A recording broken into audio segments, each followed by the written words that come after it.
Hi students, last class oda நம்ம வந்து first volume complete பண்ணிட்டோம். first volumeல டோட்டலா 7 lesson இருக்கு. இப்போ நம்ம second volume ஸ்டார்ட் பண்ண போறோம். அதுல first lesson-ஆ இருக்கிறது physical and chemical equilibrium, அதாவது 8th lesson physical and chemical equilibrium. ஓகேங்களா? அதுதான் நம்ம இந்த கிளாஸ்ல ஸ்டார்ட் பண்ண போறோம், டிஸ்கஸ் பண்ண போறோம். ஓகேங்களா? அப்போ physical and chemical equilibrium அப்படின்னா ஒன்றும் இல்லை, அதாவது ஈக்குல்பிரியம் அப்படின்னாலே நமக்கு தெரியும் ரெண்டு பக்கமும் சமமாக இருக்குது. இப்போ எல்லாமே ஒரு கெமிக்கல் அப்படின்னு சொல்லிட்டாங்க. ஒரு கெமிக்கல் ரியாக்ஷன்னா நமக்கு தெரியும் என்ன அப்படின்னா, ஒரு கெமிக்கல் ரியாக்ஷன்னா ரியாக்டன்ட் இருக்கும், ப்ராடக்ட் இருக்கும். ஓகேங்களா? அந்த ரெண்டும் சேர்ந்தது தான் ஒரு கெமிக்கல் ரியாக்ஷன். ஒரு கெமிக்கல் ரியாக்ஷன் நடக்கும்னா இனிஷியலாக நமக்கு ஒரு ரியாக்டன்ட் தேவை. அப்போ அந்த ரியாக்டன் அதாவது வினைபடு பொருள்னு சொல்லுவோம். அப்போ அந்த வினைபடு பொருள் வினைப்பட்டாதான், வினை புரிஞ்சாதான் நமக்கு வினை விளைபொருள் கிடைக்கும். ஓகேங்களா? அப்போ இனிஷியல் ஃபைனல், அப்போ அது தேவை ஒரு கெமிக்கல் ரியாக்ஷனுக்கு, ரொம்ப இம்பார்ட்டண்டான ஒன்று. ஓகேங்களா? அப்போ ஈக்குல்பிரியம் அப்படின்னா என்ன மீனிங்? ரெண்டுமே சமமாக இருக்குது அப்படின்னு மீனிங். சரிங்களா? எவ்வளோ எடுத்துக்கிட்டோம் ரியாக்டன்ட்டு, எவ்வளோ ப்ராடக்ட் எவ்வளோ இருக்குது, ரெண்டுமே எப்படி இருக்கும்? சமமாக இருக்கும். அதான் ஈக்குல்பிரியம் சிம்பிள். அப்போ நார்மலாக ஒரு கெமிக்கல் ரியாக்ஷன் எழுதணும் அப்படின்னா இது வரைக்கும் நம்ம ஒன் டைரக்ஷனில் தான் எழுதியிருப்போம். எரோ மார்க் இப்படி தான் மென்ஷன் பண்ணியிருப்போம். ஈக்குல்பிரியம் அப்படின்னா டபுள் எரோ மார்க். ஓகேங்களா? அப்போ ரியாக்டன் ப்ராடக்ட் ரெண்டுமே சமமாக இருக்குது. ஓகேங்களா? அப்போ அதை பற்றி தான் இந்த லெசனில் நம்ம டிஸ்கஸ் பண்ண போகிறோம். இப்போ ஃபிசிக்கல் அண்ட் கெமிக்கல்னு சொல்லிட்டாங்க. ஃபிசிக்கல்னால் நமக்கு தெரியும். ஓகேங்களா? Different phase, solid, liquid, gas அந்த மாதிரி சேஞ்சஸ் ஆகும்போது எப்படி ஈக்குல்பிரியத்தில் இருக்குது, சமநிலையில் இருக்குது அப்படின்னு பார்க்க போகிறோம். ஓகேங்களா? கெமிக்கல் ரியாக்ஷன் அப்படின்னாலும் அதில் டிஃப்ரெண்ட் டைப் ஆஃப் இருக்குது. அதனுடைய கான்சன்ட்ரேஷனை பேஸ் பண்ணி நம்ம பார்க்க போகிறோம். ஓகேங்களா? அதுதான் இந்த லெசனில் நம்ம டிஸ்கஸ் பண்ண போகிறோம். ஓகே, நார்மலாக இன்ட்ரடக்ஷன் பார்க்கலாம். நம்ம டே டு டே லைஃப்பில் யூஸ் பண்ணுறது தான். அப்புறம் கெமிக்கல் சேஞ்சு. சரிங்களா? இப்போ என்ன நடந்திருக்கு? ஆப்பிள் கட் பண்ணி வைக்கிறோம், அதில் ஒரு பர்டிகுலர் டைமுக்கு அப்புறம் சேஞ்ச் ஆயிடுது, அந்த மேலே இருக்க கலர் சேஞ்ச் ஆகும், அது ஒரு கெமிக்கல் ரியாக்ஷன் தான். ஓகேங்களா? Next silver gets tarnished. அப்போ சில்வரோட கலர் வந்து ஒரு பர்டிகுலர் டேஸ்க்கு அப்புறம் என்ன ஆகுது அப்படின்னு பார்த்தீங்கன்னா மாறிடுது. சரிங்களா? அயன் டஸ்ட், அயன் வந்து என்ன ஆகுது? ரஸ்ட் ஆகுறது. அப்போ இரும்பு துருப்பிடிக்கிறது. அப்போ இந்த மாதிரி இடத்துல எல்லாமே என்ன நடக்குது அப்படின்னு பார்த்தீங்கன்னா கெமிக்கல் ரியாக்ஷன் நடந்திருக்கு, ஒரு வேதிவினை நடந்திருக்கு. ஓகேங்களா? அப்போ இது எல்லாமே என்னது? One direction. இது எல்லாமே ஒன் டைரக்ஷனில் நடக்கிறது. ஃப்ரூட்ஸ் வந்து என்ன ஆகுது அப்படின்னு பார்த்தீங்கன்னா ரைஃபைன்டு ஃப்ரூட்ஸ் வந்து பனானா பழம் வந்து பழுக்கிறது, அதுவும் என்னது? One direction. ரிட்டன் நம்ம காயை கொண்டு வர முடியுமா? முடியாது. ஒன் டைரக்ஷன், ஒன் வே தான். ஒன்ஸ் போச்சுன்னா அவ்வளோதான். ஓகேங்களா? அப்போ அந்த மாதிரி டைப் ஆஃப் கெமிக்கல் ரியாக்ஷனும் இருக்குது ஒன் டைரக்ஷனில். சரிங்களா? வேறு எப்படி வந்து நம்ம போத் சைடுமே ரியாக்டன்லேருந்து ப்ராடக்ட் ஃபார்ம் ஆயிடுது. பழம் வந்து பழுத்துருச்சு, அது ஒன் டைரக்ஷன். ரியாக்டன்லேருந்து ப்ராடக்டாக மாறிடுச்சு, நமக்கு ப்ராடக்ட் கிடச்சிருச்சு, பழம் பழுத்துருச்சு, நமக்கு தேவை என்ன? பழுத்த பழம் கிடச்சிருச்சு, ஒன் டைரக்ஷன். ஓகேங்களா? இப்போ இதுலேயே reactant to product, product to reactant, இந்த மாதிரி கன்வெர்ட் ஆகிற ரியாக்ஷனும் இருக்குது. அதுக்கு நேம் தான் என்ன? ஈக்குல்பிரியம். அதுக்கு என்ன சொல்லலாம் அப்படின்னு பார்த்தீங்கன்னா, இப்போ நார்மலாக நம்ம என்ன பண்ணுறோம்? ஆக்சிஜன் லங்ஸ் எடுத்துகிட்டு நமக்கு ஹீமோக்ளோபின் பிளட்டுக்கு கொண்டு போகுது. ஓகேங்களா? அப்படி எடுத்துக்கிற ஆக்சிஜன் அங்கேயே இருக்கா? இல்லை, மறுபடியும் என்ன ஆகுது? கார்பன் டை ஆக்சைடு நம்ம என்ன பண்ணுறோம்? வெளிவிட்டுறோம். இன்ஹேல் பண்ணுறோம், எக்ஸ்ஹேல் பண்ணிடுறோம். ஓகேங்களா? அப்போ எடுத்துக்கிற ஆக்சிஜன் மறுபடியும் என்னது? லங்ஸ்லேருந்து ஹீமோக்ளோபினுக்கு போகுது. ஹீமோக்ளோபின் ஹீமோக்ளோபினாக மாறுது. மறுபடியும் என்ன ஆகுது? ரிட்டன் இந்த எடுத்துக்கிற ஆக்சிஜன் கார்பன் டை ஆக்சைடாக வெளியில் போகுது. மறுபடியும் நார்மல் ஸ்டேஜுக்கு ஹீமோக்ளோபின் வந்துடுது. அப்போ என்ன பண்ணலாம்? இந்த மாதிரி ப்ராசஸ் கண்டினியூவாக நடந்துகிட்டே இருக்குது. அப்போ இதை என்ன சொல்லலாம்? ஒரு ஈக்குல்பிரியம் அப்படின்னு சொல்லலாம். சமமாக இருக்குதுன்னு சொல்லாமா? எடுத்துக்குது விடுது, எடுத்துக்குது விடுது. இப்போ இந்த மாதிரி ரொட்டீனாக என்ன பண்ணிகிட்ருக்கு? நடந்துகிட்டே இருக்குது. ஓகே, இது என்ன சொல்லலாம்? போத் சைடும் நடக்குது. Reactant to product, product to reactant, haemoglobin oxy haemoglobin haemoglobin, இதுதான் என்னது? ஈக்குல்பிரியம். எந்த டைமில் அது எடுத்துக்குதோ அதே டைமில் வெளியில் விடுது. அப்போ ரெண்டுமே சமமாக இருக்குது, பேலன்ஸ்டு. அதை என்ன சொல்கிறோம்? ஈக்குல்பிரியம். ஓகேங்களா? இது எல்லாமே இன்ட்ரொடக்ஷன். இதிலிருந்தே உங்களுக்கு ஒரு ஐடியா கிடச்சிருக்கும். அப்போ ஈக்குல்பிரியம்னா என்னன்னு சொல்கிறாங்க, சமமாக இருக்கிறதுனா என்ன, ஒன் டைரக்ஷனா என்ன. நான் ஈக்குலிபிரியம்னா என்ன அப்படின்னு நமக்கு ஒரு ஐடியா கிடச்சிருக்கும். ஓகேங்களா. நெக்ஸ்ட்டு அப்போ இந்த மாதிரி கெமிக்கல் ரியாக்ஷன் ஒன் டைரக்ஷன்லேயும் நடக்கிறது இருக்குது, 2 டைரக்ஷன்லேயும் நடக்கிறதுலையும் இருக்குது. அப்போ ஒன் டைரக்ஷனில் நடந்துச்சு அப்படின்னு சொன்னோம் அப்படின்னா அது இர்ரிவர்சபிள். சரிங்களா. போத் டைரக்ஷன்லேயும் நடந்துச்சு அப்படின்னு பார்த்தீங்கன்னா அது ரிவர்சபிள். அப்போ சிம்பிள் பாருங்கள், நம்ம எப்படி மென்ஷன் பண்ணுறோம். இது வந்து ஒன் டைரக்ஷன், இது வந்து இர்ரிவர்சபிள். ஒன்ஸ் போச்சுன்னா அவ்வளோதான். சரிங்களா. இதே இந்த மாதிரி ஏரோ மார்க் இப்படியும் மென்ஷன் பண்ணலாம், இப்படியும் மென்ஷன் பண்ணலாம், ரெண்டுமே ஒன்று தான். இது வந்து ரிவர்சபிள். ஓகேங்களா. அப்போ இந்த கெமிக்கல் ரியாக்ஷனில் நம்ம ரிவர்சபிள் இர்ரிவர்சபிள். அப்போ ரிவர்சபிள் தான் என்னது ஈக்குலிபிரியம் அப்படின்னு சொல்கிறோம். அப்போ இந்த கெமிக்கல் ரியாக்ஷனில் பாருங்கள், ரியாக்டன்ட் எடுத்துக்கிறோம். இனிஷியலில் ரியாக்டன்ட் மட்டும்தான் இருக்கும். ஓகேங்களா. அது வந்து ரியாக்ஷன் இன்வால்வ் ஆகலை. இப்போ ஒரு பர்டிகுலர் டைமுக்கு அப்புறம் ஃபார் எக்ஸாம்பிள் பார்த்தீங்கன்னா ஏபி 2ங்கிற ரியாக்டன்ட்டை எடுத்துக்கிறேன். ஓகேங்களா. இப்போ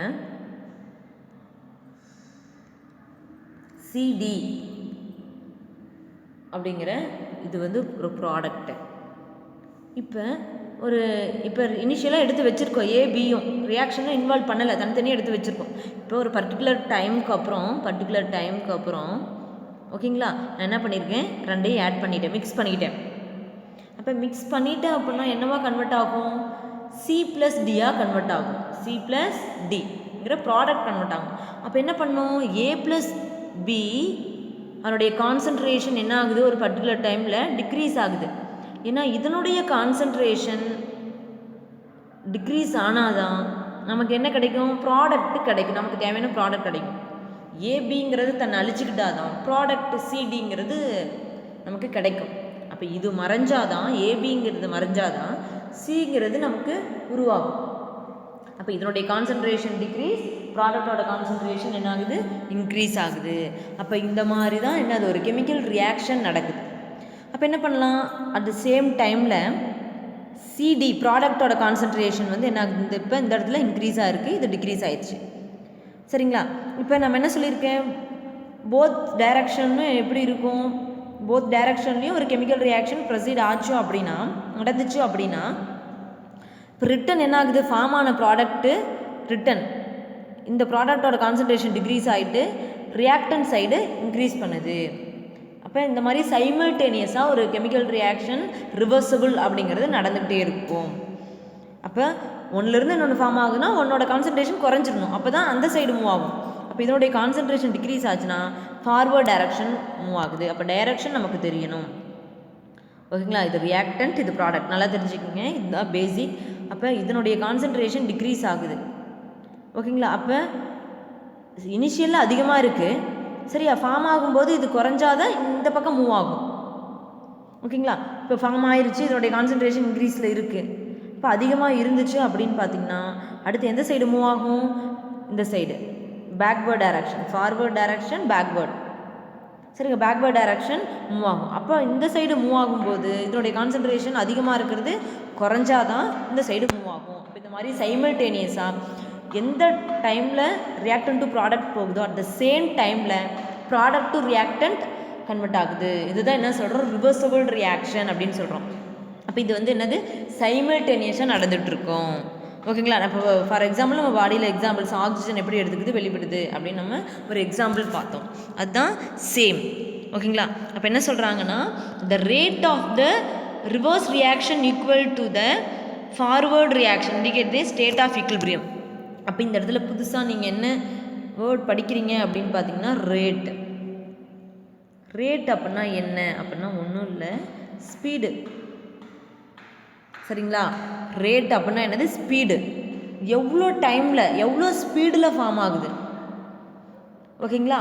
அப்படின்னு சொல்கிறது ரேட். அது என்ன சொல்கிறாங்க, த ரேட் ஆஃப் த ரிவர்ஸ்னால் இந்த side, rate of the reverse reaction equal to that of the forward reaction. Forward ரியாக்ஷனில் எவ்வளோ ரேட் எவ்வளோ ஸ்பீடில் போயிருக்கோ அதே சேம் ஈக்குவலாக தான் இருக்கும் ரிவர்ஸ் வந்ததும். அப்போ ஸ்டேட் அப்படிங்கிறது அந்த கெமிக்கல் ஈக்குவேஷன் அப்படிங்கிறது எப்படி இருக்குங்கிறாங்க, ஈக்குவல் பிரீத்தில் இருக்குது, சமநிலையில் இருக்குது அப்படிங்கிறாங்க. ஃபார்வேர்டில் போன டைமும் ஸ்பீடும் ரிவர்ஸில் வந்த ஸ்பீடும் சமம். அதனால தான் சமநிலையில் இருக்குது, ஈக்குவல்பிரியத்தில் இருக்குது அப்படிங்கிறாங்க. ஓகேங்களா? ரொம்ப ரொம்ப சிம்பிளான ஒன்று. நமக்கு தெரியும் தெர்மோடைனமிக்ஸில் என்ன படித்தோம் அப்படின்னு பார்த்திங்கன்னா, தெர்மோடைனமிக்ஸ் அப்படிங்கிறது ஒரு ஃபிசிக்கல் கெமிஸ்ட்ரி தான். இப்போ நம்ம பார்த்துட்ருக்க physical and chemical equilibrium physical கெமிஸ்ட்ரியில் தான் படிச்சுட்டு இருக்கீங்க. ஓகேங்களா? கேசியஸ் ஸ்டேட்டும் என்ன அப்படின்னு பார்த்திங்கன்னா ஃபிசிக்கல் கெமிஸ்ட்ரி தான்.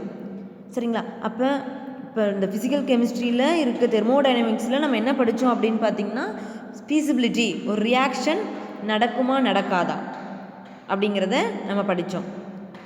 சரிங்களா? நெக்ஸ்ட் வந்து பார்த்திங்கன்னா இந்த கெமிக்கல் கைனட்டிக்ஸ் அப்படிங்கிறது, அதில் என்ன ஸ்டடி பண்ண போகிறீங்க அப்படின்னு பார்த்திங்கன்னா ரேட்டு, எவ்வளோ ஸ்பீடில் நடக்குது, எவ்வளோ டைம் எடுத்திருக்கு. சரிங்களா?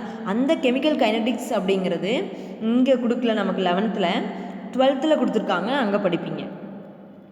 ஓகேங்களா? தெர்மோடைனமிக்ஸில் என்ன படித்தோம் நம்ம? ரியாக்ஷன் ஃபீசிபிலிட்டி, நடக்குமா நடக்காதா. ஓகேங்களா? அதை பற்றி நம்ம ஸ்டடி பண்ணியிருக்கோம். இந்த ஃபிசிக்கல் அண்ட் கெமிக்கல் ஈக்குவல்பிரியத்தில் என்ன ஸ்டடி பண்ண போகிறோம் அப்படின்னு பார்த்திங்கன்னா, ஒரு ரியாக்ஷன் எப்படி வந்து ஈக்குவல்பிரியத்தில் இருக்குது. ஓகேங்களா? எவ்வளோ எக்ஸ்டென்ட்டு, எவ்வளோ தூரத்தில் அந்த ரியாக்ஷன் நடக்கும். சரிங்களா? ஈக்குவல்பிரியத்தோட கான்ஸ்டன்ட்டு. சரிங்களா? அது ரிலேட்டடாக இருக்க டாபிக்ஸ் எல்லாமே என்ன பண்ண போகிறோம் அப்படின்னு பார்த்திங்கன்னா டிஸ்கஸ் பண்ண போகிறோம். ஓகேங்களா? Next physical and chemical equilibrium. சரிங்களா? ஃபிசிக்கல் அண்ட் கெமிக்கல் ஈக்குவல்பிரியத்தை பற்றி நம்ம பார்க்கலாம். அதுக்கு முன்னாடி நம்ம டே டு டே லைஃப்பில் யூஸ் பண்ணுறதோட ஒரு எக்ஸாம்பிள்ஸ் கொடுத்துருக்காங்க.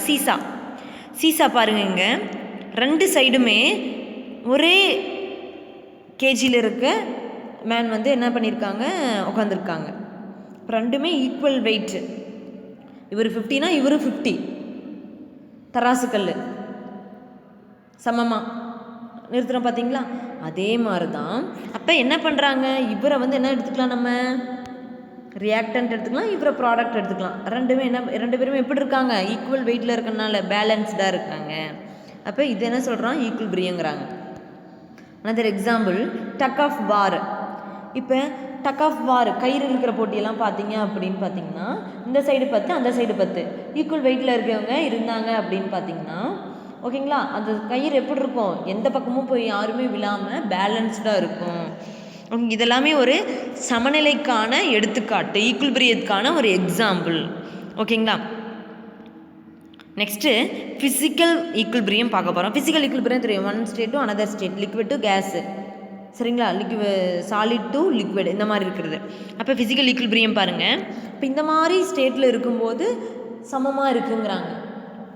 எ system in which the amount of matter, அதாவது எவ்வளோ அமௌண்ட் ஆஃப் மேட்டர் இருக்கோ, சரிங்களா, different phases does not change with the time. அந்த டைமில் எந்த ஒரு சேஞ்சஸும் நடக்காதுங்கிறாங்க. அதுதான் என்னது, ஃபிசிக்கல் ஈக்குவல்பிரியம்.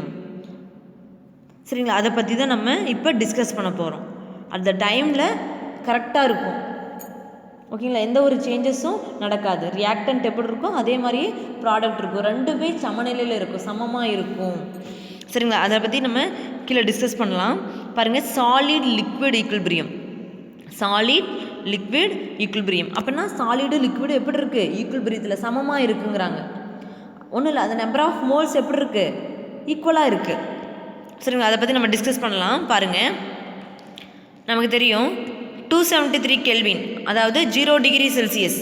ஐஸ் வந்து ஃப்ரீஸ் ஆகிறது எவ்வளோ டிகிரி செல்சியஸில், 0 டிகிரி செல்சியஸ். சரிங்களா? இந்த மாதிரி நம்ம ஒரு தெர்மோஸ் ஃப்ளாஸ்க் எடுத்துக்கலாம்.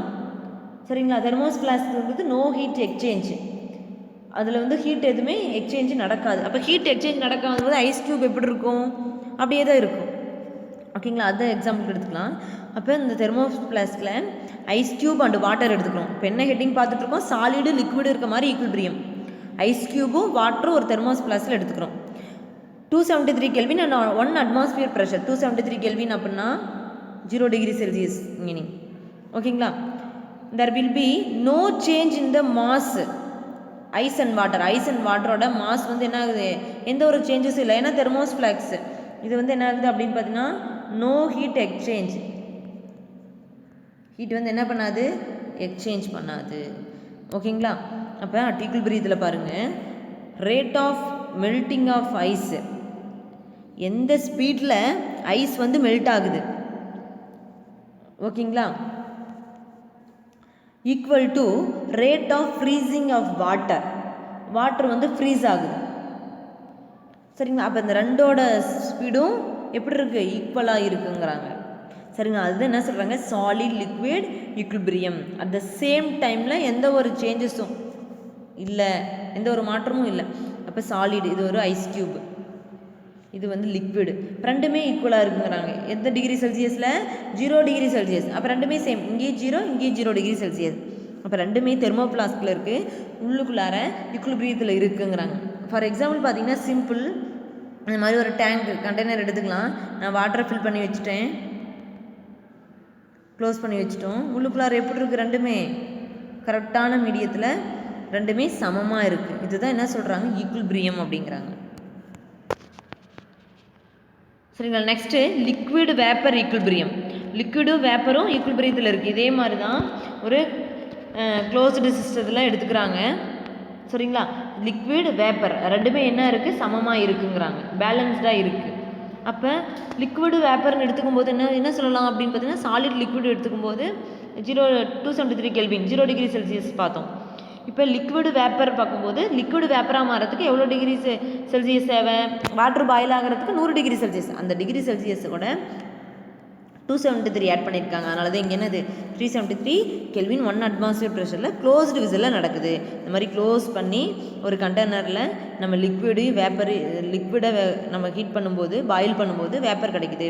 ரெண்டுமே என்ன ஆகுது, சமநிலையில் இருக்குது. எவ்வளோ டிகிரி செல்சியஸில், 100 டிகிரி செல்சியஸில். இப்போ இது என்னது, லிக்விட் வேப்பர் ஈக்குலிபிரியம். அப்போ என்ன சொல்கிறாங்க, ரேட் ஆஃப் எவாப்ரேஷன், எவ்வளோ ஸ்பீடில் அந்த வாட்டர் வந்து பாயில் ஆகி எவாப்ரேட் ஆகுதோ அதே ஸ்பீடில் கண்டென்சேஷன் நடக்குது. கேஸ் வந்து என்னவா மாறுது, நீராக மாறுது. அதை என்ன சொல்கிறோம், கண்டென்சேஷன், சுருங்குதல் அப்படின்னு சொல்லுவோம். ஓகேங்களா? அப்போ எந்த டெம்பரேச்சரில் இந்த லிக்விட் அண்ட் வேப்பர் பேஸ் வந்து ஈக்குலிபிரியம் அட்டைன் பண்ணுதோ அதுதான் என்ன சொல்கிறாங்க, பாயிலிங் பாயிண்ட் அண்ட் கண்டென்சேஷன் பாயிண்ட்டுங்கிறாங்க. அதுதான் அந்த லிக்விடோட பாயிலிங் பாயிண்ட். ஆல்ரெடி நம்ம தெர்மோடைனமிக்ஸ்லேயும் நம்ம ஸ்டடி பண்ணியிருக்கோம். எந்த டெம்பரேச்சரில் பாயில் ஆகுது, எந்த டெம்பரேச்சரில் வந்து மெல்ட் ஆகுது, அதுதான் அதனுடைய ஃப்ரீசிங் பாயிண்ட். ஓகேங்களா? பாயில் ஆச்சுன்னா அதனுடைய boiling point. Okay, next solid vapour equilibrium. Solid vapour, இப்போ லிக்விட் வேப்பர் பார்த்தோம், இப்போ சாலிட் வேப்பர். சாலிட் வேப்பருக்கு எக்ஸாம்பிள் என்ன நமக்கே தெரியும், கேம்பர். ஓகேங்களா? அப்போ இந்த மாதிரி சப்ளிமேஷன் நடக்குது. இப்போ சாலிட் டு என்ன நடக்குது, கேஸ் வேப்பருக்கு. சரிங்களா? அப்போ இந்த மாதிரி ஒரு க்ளோஸ்டு டிரான்ஸ்பரண்ட் விசில் எடுத்துக்கலாம். க்ளோஸ்டு, எல்லாமே க்ளோஸ்டு சிஸ்டத்தில். எப்பயுமே ஈக்குலிபிரியம் எங்கே அட்டைன் ஆகும், நல்லா தெரிஞ்சுக்கோங்க. ஈக்குலிபிரியம் எங்கே எப்பயுமே எந்த இதில் அட்டைன் ஆகும் அப்படின்னா க்ளோஸ்டு சிஸ்டம். ஈக்குலிபிரியம் எங்கே அட்டைன் ஆகும், க்ளோஸ்டு சிஸ்டம். 1 மார்க்கில் கேட்பாங்க. அப்போ க்ளோஸ் பண்ணி பண்ணாதான் வெளியில் எங்கேயுமே போகாமல் சமநிலையில் இருக்கும், சமமாக இருக்கும். ஓகேங்களா? இப்போ பாருங்கள், சாலிட் வேப்பர் இந்த மாதிரி ஒரு கண்டெய்னரில் அயோடின் எடுத்துக்கிறேன். நான் சாலிடாக இருக்க அயோடின் எடுத்துக்கிறேன். அயோடின் வந்து நமக்கு என்ன ஆகுது அப்படின்னு பார்த்தோன்னா, ஹீட் பண்ணோம் அப்படின்னா இந்த இது வந்து என்னது, டிரான்ஸ்பரண்ட் க்ளோஸ்டு கண்டெய்னர் தான். சரிங்களா? அப்போ இந்த அயோடின் வந்து நம்ம ஹீட் பண்ணும்போது நமக்கு என்ன கலரில் சேஞ்ச் ஆகுது அப்படின்னு பார்த்தீங்கன்னா, அதுக்குன்னு ஒரு பர்டிகுலர் கலர் இருக்குது, வைலட் வேப்பராக மாறிடும். ஓகேங்களா? அப்போ ஒரு பர்டிகுலர் டைமுக்கு அப்புறம் வைலட் கலராக இருக்குது, இன்க்ரீஸ் ஆகுது. After some time it decrease. சரிங்களா? ஃபைனலி நமக்கு என்ன ஆகுது அப்படின்னு பார்த்தீங்கன்னா, பிகம்ஸ் கான்ஸ்டண்ட்டாக வந்துடுது. அந்த கலர் டிக்ரீஸ் ஆகி கான்ஸ்டண்ட்டாக இருக்குது, பேலன்ஸ்டாக இருக்குது. சாலிட் அயோடினுக்கும் வேப்பர் அயோடினும் பேலன்ஸ்ட் ஆகிடுது. ஓகேங்களா? அதுதான் example I2 iodine solid, iodine gas. Next camphor example சொல்லலாம், நமக்கு தெரியும். சரிங்களா? அதே மாதிரி அமோனியம் குளோரைட். அப்போ ரொம்ப simple. Next equilibrium involving dissolution of solid or gases in liquid. இப்போ ஒன்றும் இல்லை, ஒரு சொல்யூஷனில் சாலிடு கேஸு, சரிங்களா, சாலிட் கேஸ் எடுத்துக்கும் போது, ஒரு லிக்விடில் சாலிடையும் கேஸையும் நம்ம எடுத்துக்கும் போது, சாலிடு போடும்போது என்ன மாதிரி சேஞ்சஸ் நடக்குது, கரையிறனால. சரிங்களா? ஒரு லிக்விடில் கேஸ் கரையிறனால என்ன மாதிரி ரியாக்ஷன் நடக்குது, அதுதான் இப்போ பார்க்க போகிறோம். Solid in gas. சரிங்களா? அப்போ சாலிட் எதில் இருக்குது அப்படின்னா லிக்விடில் இருக்குது. அப்போ என்ன ரியாக்ஷன் இருக்குது பார்க்குறோம். எல்லாமே நம்ம டே டு டே லைஃப்பில் யூஸ் பண்ணுற எக்ஸாம்பிள்ஸ் தான் கொடுத்துருக்காங்க. சரிங்களா? இப்போ சுகர் எடுத்துக்கிறேன், ஒரு பர்டிகுலர் டெம்பரேச்சரில் வாட்டரில் ஆட் பண்ணுறேன். இப்போ ஆட் பண்ணும்போது நமக்கு என்ன ஆகுது, சுகர் சொல்யூஷன் கிடைக்குது. ஒரு பர்டிகுலர் டெம்பரேச்சரில் சரிங்களா வாட்டரில் என்ன பண்ணுறோம், சுகரை ஆட் பண்ணுறேன். பர்டிகுலர் டெம்பரேச்சரில் வாட்டரில் என்ன பண்ணுறேன், சுகர் ஆட் பண்ணுறேன். அப்போ அது வந்து கரைஞ்சி நமக்கு சுகர் சொல்யூஷனாக கொடுக்குது. சரிங்களா? சர்க்கரை கரைசலை தருது. இதை வந்து என்ன பண்ணுறேன், கண்டினியூ பண்ணுறேன், இன்னும் அதிகமாக சுகரை என்ன ஆட் பண்ணுறேன். சரிங்களா? அது வந்து பர்டிகுலர் ஸ்டேஜ் என்ன பண்ணுது, அட்டைன் பண்ணுது.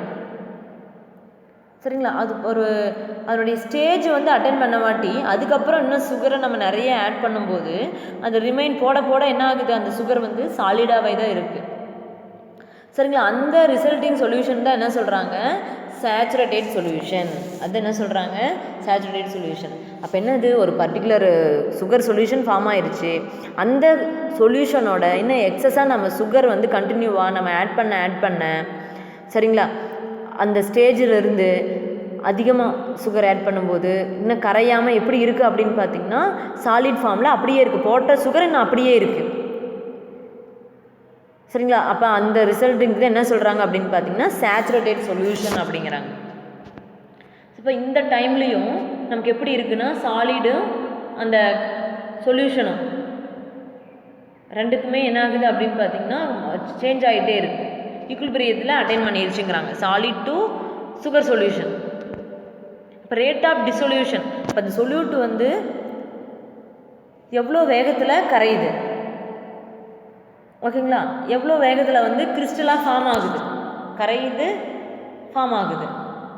சரிங்களா? ரெண்டுமே ஈக்குவல் அப்படிங்கிறாங்க. Next gas in liquid. Gas in liquid, கேஸை ஃபார் எக்ஸாம்பிள் பார்த்தீங்கன்னா 7Up பாட்டில் எடுத்துக்கலாம். ஓகேங்களா? அப்போ 7Up பாட்டில் எடுத்துக்கும் போது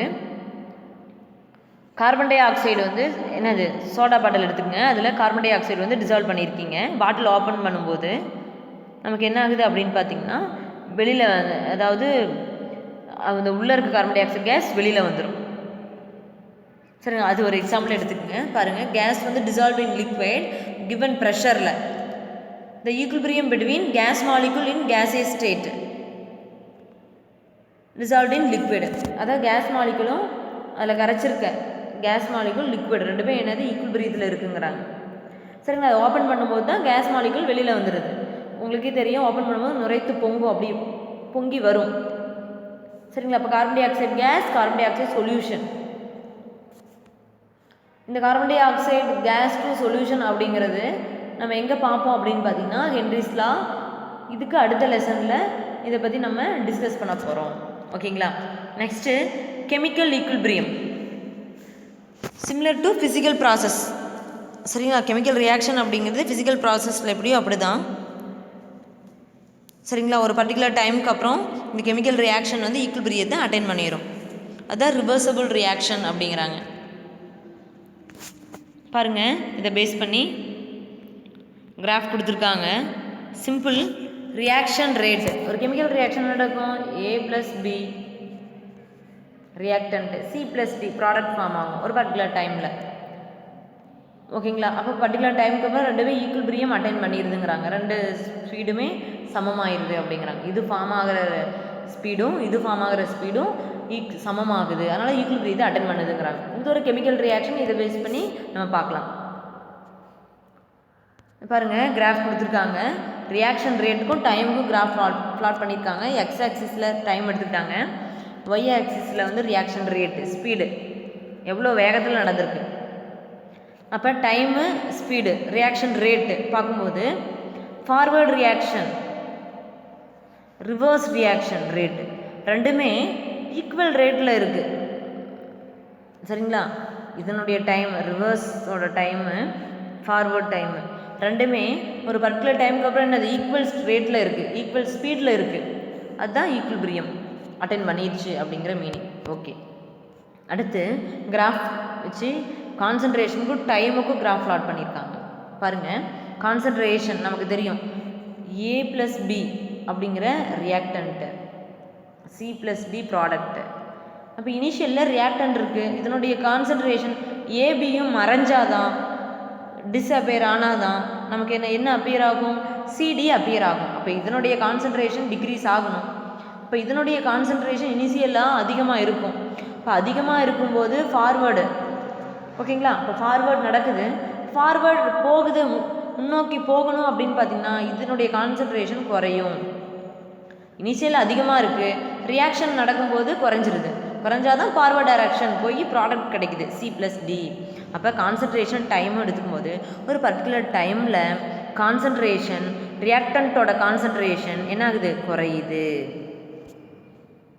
அப்போ குறைஞ்சிதுன்னா அந்த பர்டிகுலர் டைமில் ப்ராடக்டோட கான்சன்ட்ரேஷன் என்ன ஆகுது, இன்க்ரீஸ் ஆகுது. ஏன்னா இது தன்னை அழிச்சுக்கிட்டா தான் ப்ராடக்ட் அப்படிங்கிறது கிடைக்கும், இது உருவாகும். இப்போ இதுதான் கான்சன்ட்ரேஷனும் டைமுக்கும். அப்போ ஈக்குவல்பிரியம் அட்டைன் பண்ணிருச்சு அப்படின்னா ரெண்டுமே எப்படி இருக்கும், சமமாக இருக்குங்கிறாங்க. ரெண்டோட கான்சன்ட்ரேஷனும் ஈக்குவலாக இருக்கும். ரியாக்டண்டோட கான்சன்ட்ரேஷன், ப்ராடக்டோட கான்சன்ட்ரேஷன் ரெண்டுமே ஈக்குவலாக இருக்கும். இதுதான் என்னது, கெமிக்கல் ஈக்குவல்பிரியம்.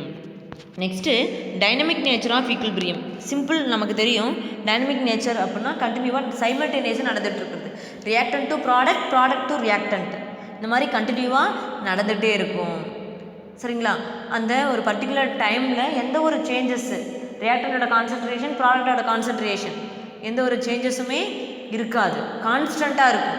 அது என்ன சொல்கிறாங்க, டைனமிக் ஈக்குவல்பிரியம். இதுக்கு ஒரு எக்ஸாம்பிள்ஸ் கொடுத்துருக்காங்க. ஃபஸ்ட் ஃப்ளோர், செகண்ட் ஃப்ளோர்னு வச்சு, ஃபஸ்ட் ஃப்ளோர் செகண்ட் ஃப்ளோர் ரெண்டுமே ஈக்குவல் மெம்பர்ஸ் இருக்காங்க. ஃபஸ்ட் ஃப்ளோரில் ஒரு 50 மெம்பர்ஸ்னால் செகண்ட் ஃப்ளோரில் 50 மெம்பர்ஸ் இருக்காங்க.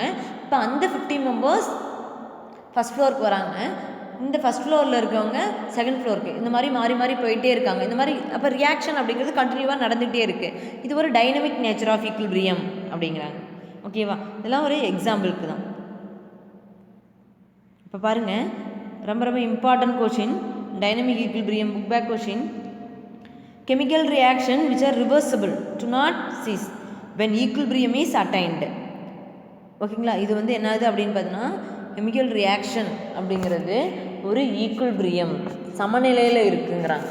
அப்போ சமநிலையில் இருக்கும்போது சரிங்களா, the forward equilibrium, the forward and backward reaction are proceeding at same rate, same டைமில். ஆல்ரெடி சொல்லியிருக்கோம் ஃபார்வர்ட் ரியாக்ஷன் எவ்வளோ speed, at the same time அதே ஸ்பீடில் தான் ரிவர்ஸும் நடக்கும். Proceeding at the same rate and no macroscopic change, எந்த ஒரு மேக்ரோஸ்கோபிக் சேஞ்ச் இல்லை. சரிங்களா, so chemical equilibrium is a state of dynamic equilibrium. Forward டைரக்ஷனில் போகும்போது எவ்வளோ ஸ்பீடு, அதே ஸ்பீடு தான், அதே வேகம் தான் பேக்வேர்டு ரியாக்ஷனுக்கும் சேம் ரேட்டுங்கிறாங்க. அதுதான் என்ன சொல்கிறாங்க, இந்த மாதிரி கண்டினியூவாக நடந்துகிட்டே இருக்கும். இது என்ன சொல்கிறோம், டைனமிக் ஈக்குவல்பிரியம். ரொம்ப ரொம்ப சிம்பிளான ஒன்று. நெக்ஸ்ட்டு இதை பேஸ் பண்ணி அப்போ ஈக்குவல்பிரியத்தை அட்டைன் பண்ணிருச்சு அப்படின்னா அந்த கெமிக்கல் ரியாக்ஷன் அப்படிங்கிறது என்ன ஆகுது அப்படின்னு பார்த்தீங்கன்னா ஸ்டாப் ஆகிடுது. ரியாக்ஷன் என்ன ஆகுது, ஸ்டாப் ஆகிடுது.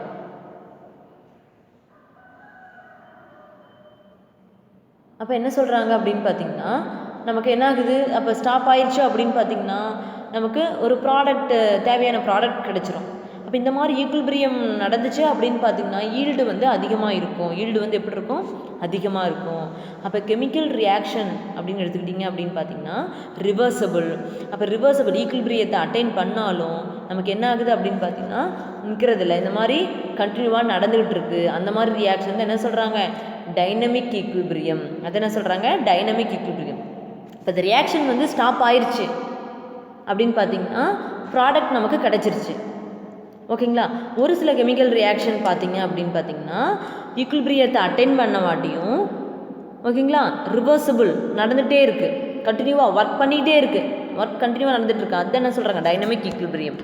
சரிங்க, அதோட ஸ்டாப் ஆகிறதில்ல, ஈக்குவல்பிரியம் அட்டைன் பண்ணாலும் அதோட ஸ்டாப் ஆகிறதில்ல. ரிவர்சபிள் ரியாக்ஷன், ரிவர்சபிளாக அந்த chemical reaction work பண்ணுதுங்கிறாங்க.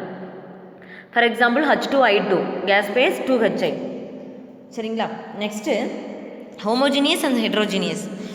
Homogeneous heterogeneous அப்படின்னா என்ன அப்படின்னு பார்த்தீங்கன்னா ஹோமோஜீனியஸ், ஹோமோ அப்படின்னாவே ஆல்ரெடி நம்ம கெமிக்கல் கால்குலேஷன்லேயே படிச்சிருக்கோம். எல்லா ஸ்பேஸும் எப்படி இருக்கும், ரியாக்டன் சைடு இருக்க ஃபேஸும் ப்ராடக்ட் சைடு இருக்க ஃபேஸும் சேமாக இருக்கும்.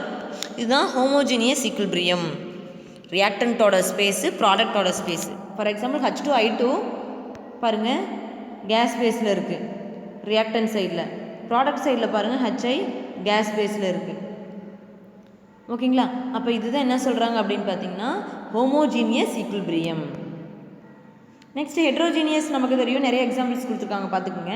ஹெட்ரோஜீனியஸ் ஈக்குலிபிரியம் பாருங்கள், ரியாக்டன்ட் ஒரு ஃபேஸ்லேயும் ப்ராடக்ட் ஒரு ஃபேஸ்லேயும் இருக்கும். இப்போ ரியாக்டன்ட்டு லிக்விடாக இருந்துச்சுன்னா ப்ராடக்ட் வந்து கேஸ் ஃபேஸில் இருக்கும். அப்படி இருந்தால் அது heterogeneous equilibrium. Next law of mass action important 2 mark. அதாவது லா ஆஃப் மாஸ் ஆக்ஷனில் கான்சன்ட்ரேஷன் பற்றி எக்ஸ்பிளைன் பண்ணுறாங்க. அதாவது நார்வே சயின்டிஸ்ட்டு, நார்வே கெமிஸ்ட் அப்படிங்கிறவர் நேம் என்னென்னா மேக்ஸ்மில்லன் குல்பெர்க் மற்றும் பீட்டர்வே. அதாவது 2 பேரும் சேர்ந்து தான் என்ன பண்ணாங்க அப்படின்னு பார்த்தீங்கன்னா லா ஆஃப் மாஸ் ஆக்ஷன் அப்படின்னா நிறைத்தாக்க விதி. சரிங்களா? நார்வே கெமிஸ்ட்டு சரிங்களா, அவர் வந்து என்ன பண்ணார் அப்படின்னு பார்த்தீங்கன்னா மேக்ஸ்மில்லன் குல்பெர்க் அண்டு பீட்டர்வேஜ். ஓகேங்களா? அப்போ அவங்க 2 பேரும் என்ன பண்ணாங்க அப்படின்னு பார்த்தீங்கன்னா இந்த லா ஆஃப் மாஸ் ஆக்ஷன் நிறைத்தாக்க விதி அப்படிங்கிறது இந்த கொண்டு வந்தாங்க. Reversible reaction, many reversible reaction வந்து எக்ஸ்பிரிமெண்டலாக சரிங்களா எதை பேஸ் பண்ணி கொண்டு வந்தாங்க அப்படின்னு பார்த்தீங்கன்னா paste on the experimental study. சரிங்களா? நிறைய ரிவர்சிபிள் ரியாக்ஷனுக்காக இதை வந்து என்ன பண்ணுறாங்க அப்படின்னு பார்த்தீங்கன்னா இந்த சயின்டிஸ்ட் வந்து கொண்டு வந்தாங்க. பாருங்கள், லா ஆஃப் மாஸ் ஆக்ஷனா என்ன அப்படின்னு பார்த்தீங்கன்னா at any instant important 2 mark. Already dynamic equilibrium பார்த்தோம். நெக்ஸ்ட் இது at any instant the rate of chemical reaction at a given temperature. At given டெம்பரேச்சரில் ஒரு கெமிக்கல் ரியாக்ஷனோட ரேட்டு, ஸ்பீடு, வேகம் ஓகேங்களா எதுக்கு டைரக்ட்லி ப்ரொபோர்ஷனலாக இருக்கும் அப்படின்னு பார்த்தீங்கன்னா product of the active mass of the reactant at this instant. சரிங்களா? அந்த நேரத்தில் எதுக்கு டைரக்ட்லி ப்ரொபோர்ஷனலாக இருக்கும் அப்படின்னா ரியாக்டன்ட்டு என்ன அப்படின்னு பார்த்தீங்கன்னா சிம்பிள். பாருங்கள், இந்த லைன்ஸில் என்ன கொடுத்துருக்காங்களோ அதை பேஸ் பண்ணி தான் கீழே இந்த ஃபார்முலா கொடுத்துருக்காங்க. ரேட்டு எதுக்கு டைரக்ட்லி ப்ரொபோர்ஷனலாக இருக்கும்? Reactant, concentration of reactant.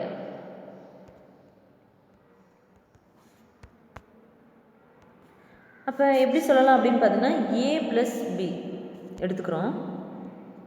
இது ரியாக்டன்ட்டு சரிங்களா? அப்போ இதனுடைய கான்சன்ட்ரேஷன் அதிகமாக இருந்துச்சு அப்படின்னா சரிங்களா ரொம்ப ஃபாஸ்ட்டாக ப்ராடக்ட் ஃபார்ம் ஆயிரும். சரி, எல்லாமே கான்சன்ட்ரேஷன் தான். ஒரு ஆசிட் வந்து கான்சன்ட்ரேஷன் அதிகமாக இருந்துச்சு அப்படின்னா நம்ம மேலே பட்டுருச்சு அப்படின்னா ஈஸியாக என்ன ஆகும் அப்படின்னு பார்த்தீங்கன்னா நம்ம ஸ்கின் வந்து அஃபெக்ட் பண்ணிடும். ஆசிடோட கான்சன்ட்ரேஷன் கம்மியாக இருந்துச்சுன்னா கொஞ்சம் ஸ்லோவாக தான் அஃபெக்ட் பண்ணும்.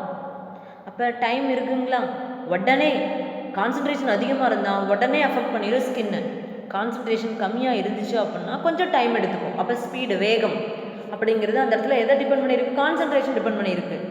சரிங்க? அப்போ இனிஷியல் ஒரு கெமிக்கல் ரியாக்ஷன் நடக்கும்போது எதனுடைய கான்சன்ட்ரேஷனை டிபெண்ட் பண்ணி எது கான்சன்ட்ரேஷன் டிபெண்ட் பண்ணி இருக்கும் அப்படின்னு பார்த்தீங்கன்னா ரியாக்டன்ட்டு. அப்போ இங்கிருந்து சரிங்களா லெஃப்ட்லேருந்து ரைட்டு போகும்போது ஏபி தான் என்னது? ரியாக்டன்ட்டு. இப்போ ரைட் சைட்லேருந்து லெஃப்ட் சைடு வரும்போது சிடி வந்து என்னது? ரியாக்டன்ட்டு. ஓகேங்களா? இப்போ அதை பேஸ் பண்ணி தான் இந்த இடத்துல கொடுத்துருக்காங்க. ரொம்ப சிம்பிளான டாபிக் தான். ஓகேங்களா? அப்போ எப்படி சொல்கிறாங்க அப்படின்னு பார்த்தீங்கன்னா at an instant the rate of chemical reaction at a given temperature-ல ஒரு chemical reaction ஸ்பீடு அப்படிங்கிறது எதுக்கு டைரக்ட்லி ப்ரொபோர்ஷனலாக இருக்கும், எதுக்கு நேர்த்தகவில் இருக்கும் அப்படின்னு பார்த்தீங்கன்னா product of the active mass of the reactant. சரிங்களா? ஆக்டிவ் மாஸ் அப்படிங்கிறது இந்த இடத்துல எதை சொல்கிறாங்க, எதை பற்றி சொல்கிறாங்கன்னா ஆக்டிவ் மாஸ்னால் கான்சன்ட்ரேஷன், செறிவு. ஓகேங்களா? அப்போ எக்ஸ்னால் என்ன? ஸ்டாகியோமெட்ரிக் கோஎஃபிஷியன்ட். ஸ்டாகியோமெட்ரிக் அப்படின்னா பேலன்ஸ்டு கெமிக்கல் ஈக்குவேஷன், அதனுடைய கோஎஃபிஷியன்ட். இப்போ எப்படி H2I2 1 மோல் முன்னாடி கோஎஃபிஷியன்ட் இதில் 1 இருக்குது. சரிங்களா? அப்போ எக்ஸுங்கிறது முன்னாடி என்ன கோஎஃபிஷியன்ட் இருக்குது. சரிங்களா? அடுத்த ரியாக்டன்ட் ஓகேங்களா, கோஎஃபிஷியன்ட்டோட அந்த ரியாக்டன்ட்டு மென்ஷன் பண்ணியிருக்காங்க. சரி, ஸ்கொயர் ப்ராக்கெட் அப்படிங்கிறது எதை ரெப்ரசன்ட் பண்ணுது அப்படின்னா ஆக்டிவ் மாஸ். ஸ்கொயர் ப்ராக்கெட் அப்படிங்கிறது எதை ரெப்ரசன்ட் பண்ணுது அப்படின்னு பார்த்தீங்கன்னா ஸ்கொயர் ப்ராக்கெட் ஆக்டிவ் மாஸை ரெப்ரசன்ட் பண்ணுது. அப்போ ஆக்டிவ் மாஸ்னால் என்னன்னு சொல்லியிருக்கோம், கான்சன்ட்ரேஷன், செறிவு. ரொம்ப சிம்பிள். அப்போ நமக்கு லா ஆஃப் மாஸ் ஆக்ஷன்னா என்னென்னு தெரியணும். அப்போ ரேட்டு, ஸ்பீடு, வேகம் அப்படிங்கிறது என்ன எதை டிபெண்ட் பண்ணி இருக்குது, எதுக்கு நேர்வேகத்தில் இருக்கும் அப்படின்னா ரியாக்டன்ட்டோட கான்சன்ட்ரேஷன் அதிகமாக இருந்தால் ரியாக்ஷன் ஸ்பீடாக நடக்கும், கான்சன்ட்ரேஷன் கம்மியாக இருந்தால் ஸ்பீடு கொஞ்சம் குறைஞ்சிரும். அதுதான் இந்த இடத்துல meaning. Okay, next active mass அப்படின்னாவே என்ன சொன்னேன், கான்சன்ட்ரேஷன். சரியா, அப்போ என்ன ஆக்டிவ் மாஸ் அப்படின்னா N/V, number of moles divided by V. சரிங்களா, அப்போ ஆக்டிவ் மாஸ் கான்சன்ட்ரேஷன் அப்படின்னுங்கிறது N/V. அப்போ என்னங்கிறது நம்பர் ஆஃப் மோல்ஸ், விங்கிறது வேல்யூம் ஆஃப் கண்டெய்னர். எந்த கண்டெய்னர்லாம் நம்ம எடுத்துக்கிறோம் அதுதான் வேல்யூம். dm³ or litre. சரிங்களா, mole dm - cube or mole litre inverse. 1 decimetre cube எதுக்கு ஈக்குவல், லிட்டருக்கு ஈக்குவல். Okay, next equilibrium constant Kp and Kc. Equilibrium constant இது வரைக்கும் நம்ம ஈக்குலிபிரியம்னா என்னென்னு பார்த்தோம். Reactant side, product side form ஆகிற ஸ்பீடு வந்து எப்படி இருக்கும், சமமாக இருக்கும் அப்படின்னு பார்த்தோம். இப்போ ஈக்குலிபிரியம் கான்ஸ்டன்ட் அப்படிங்கிறது எப்படி கொண்டு வந்தாங்க, எப்படி சொல்கிறாங்க, எக்ஸ்பிளைன். கேபினா என்ன, கேசினா என்ன அப்படிங்கிறத நம்ம இந்த இடத்துல டெரிவ் பண்ணி பார்க்க போகிறோம். அப்போ கேபி கேசி அப்படின்னு எடுத்துக்கும்போது ஒரு ஜென்ரல் ரிவர்சிபிள் ரியாக்ஷனை கன்சிடர் பண்ணிக்கிட்டாங்க. எல்லாமே ஜென்ரலாக தான். XaYb LCMD. அப்போ இந்த முன்னாடி இருக்க ஸ்மால் லெட்ரு கோஎஃபிஷியன்ட் எவ்வளோ நம்பர் ஆஃப் மோல், இப்போ 2HIன்னு சொல்கிறோம் பார்த்தீங்களா, அதுதான் இந்த இடத்துல ஜென்ரலாக எக்ஸ்ன்னு எடுத்துக்கிட்டாங்க. ஓகே, இந்த மாதிரி ஜென்ரல் ரிவர்சிபிள் ரியாக்ஷன். ஏபி அப்படிங்கிறது ரியாக்டன்ட், சிடிங்கிறது ப்ராடக்ட், XYL அப்படிங்கிறது கோஎஃபிஷியன்ட், ஏபிசியோட கோஎஃபிஷியன்ட். சரிங்களா, இது என்ன பண்ணுறாங்க அப்படின்னு பார்த்தீங்கன்னா லா ஆஃப் மாஸ் ஆக்ஷனில் அப்ளை பண்ணுறாங்க. இது வந்து சிம்பிள். இது வந்து நம்ம ஸ்டடி பண்ணாமலே என்ன பண்ணிடலாம் அப்படின்னு பார்த்தீங்கன்னா எக்ஸாமுக்கு படிச்சுட்டு போகாமலே நம்மளால் எழுத முடியும். சரிங்களா, applying law of mass action நமக்கு தெரியும். லா ஆஃப் மாஸ் ஆக்ஷன் அப்படின்னா என்ன தெரியும் அப்படின்னா ரேட், எதுக்கு டைரக்ட்லி ப்ரொபோஷனல், ரியாக்டன்ட் அப்படின்னு நமக்கு தெரியும். லா ஆஃப் மாஸ் ஆக்ஷன் மேலே கோஎஃபிஷியன்ட். ஓகேங்களா, இப்போ நான் என்ன பண்ணுறேன் அப்படின்னு பார்த்தீங்கன்னா இப்போ வந்து ஒரு ரிவர்சிபிள் ரியாக்ஷனை கொடுத்துட்டாங்க. ஓகேங்களா, இப்போ அப்ளை பண்ணலாம். இப்போ ரிவர்சிபிள்னால் என்ன சொல்லியிருக்கோம், ஃபார்வர்ட் ரிவர்ஸ் இப்படி போகுது. அப்போ இங்கேருந்து இப்படி போகும்போது இது ரியாக்டன்ட்டு, ரிவர்ஸில் வரும்போது இது ரியாக்டண்ட்டாக ஆக்ட் பண்ணுதுன்னு சொல்லியிருக்கோம். அப்போ நம்ம ஃபார்வர்ட் ரியாக்ஷனுக்கு எப்படி எழுதலாம், ஏபியிலிருந்து சிடிக்கு போகுது. அப்போ ஃபார்வர்ட் ரியாக்ஷன் ஏபி தானே ரியாக்டன்ட்டு, அப்ளை பண்ணலாமா. அப்போ ரேட்டு ஃபார்வர்ட் ரியாக்ஷனால எஃப் மென்ஷன் பண்ணியிருக்காங்க, டைரக்ட்லி ப்ரொபோஷனல் டு ரியாக்டன்ட்டு. அப்போ ஃபார்வர்ட் ரியாக்ஷனில் போகும்போது எது ரியாக்டன்ட், ஏபி. அப்போ ஏபி எழுதிட்டு அந்த பக்கத்தில் இருக்க கோஎஃபிஷியன்ட்டை பவரில் மென்ஷன் பண்ணிக்கிறாங்க. ஓகேவா, இப்போ இந்த டைரக்ட்லி ப்ரொபோஷனலில் கேன்சல் பண்ணால் ஒரு கான்ஸ்டன்ட், அதுதான் கேஎஃப். சிம்பிள். அடுத்து similarly rate of the backward reaction. இப்போ பாருங்களேன், பேக்வேர்ட் ரியாக்ஷன் அப்படின்னு பார்க்கும்போது ஆல்ரெடி நான் சொல்லியிருக்கேன், பேக்வேர்ட் ரியாக்ஷனில் இப்படி வரும்போது இது ரியாக்டன்ட்டு, இது ப்ராடக்ட்டு. சரிங்களா, அப்போ இதனுடைய கான்சன்ட்ரேஷன் எப்படி இருக்கும், அதிகமாக இருக்கணும். அப்போ அதிகமாக இருக்குது, தன்னை குறைச்சிக்கிட்டா தான் இந்த பக்கம் மூவ் ஆகும். ஓகேங்களா, ரொம்ப சிம்பிளான ஒன்று தான். இப்போ பாருங்கள் என்ன சொல்லலாம், இது வந்து ஃபார்வேர்டு, இப்போ பேக்வேர்ட்னால ஆர்பின்னு எடுத்துக்கலாங்களா. ஆர்பி டைரக்ட்லி ப்ரொபோஷனல் டு பேக்வேர்டுக்கு வரும்போது எது ரியாக்டன்ட் ஆக்ட் பண்ணுது, ப்ராடக்டாக இருந்தது, ஞாபகம் வச்சுக்கணும். கோஎஃபிஷியன்ட்டை பவரில் மென்ஷன் பண்ணிக்கிறேன். இப்போ டைரக்ட்லி ப்ரொபோஷனல் கேன்சல்னா ஒரு கான்ஸ்டன்ட், அங்கே எப்படி ஃபார்வர்ட்னால கேஎஃப், இந்த இடத்துல ஆர்பினால K B, R B equal to K B இருக்கிறது நான் எழுதிக்கிறேன். ஓகேங்களா, அப்போ கேஎஃப் கேபி அப்படிங்கிறது என்னது, கான்ஸ்டன்ட்டு.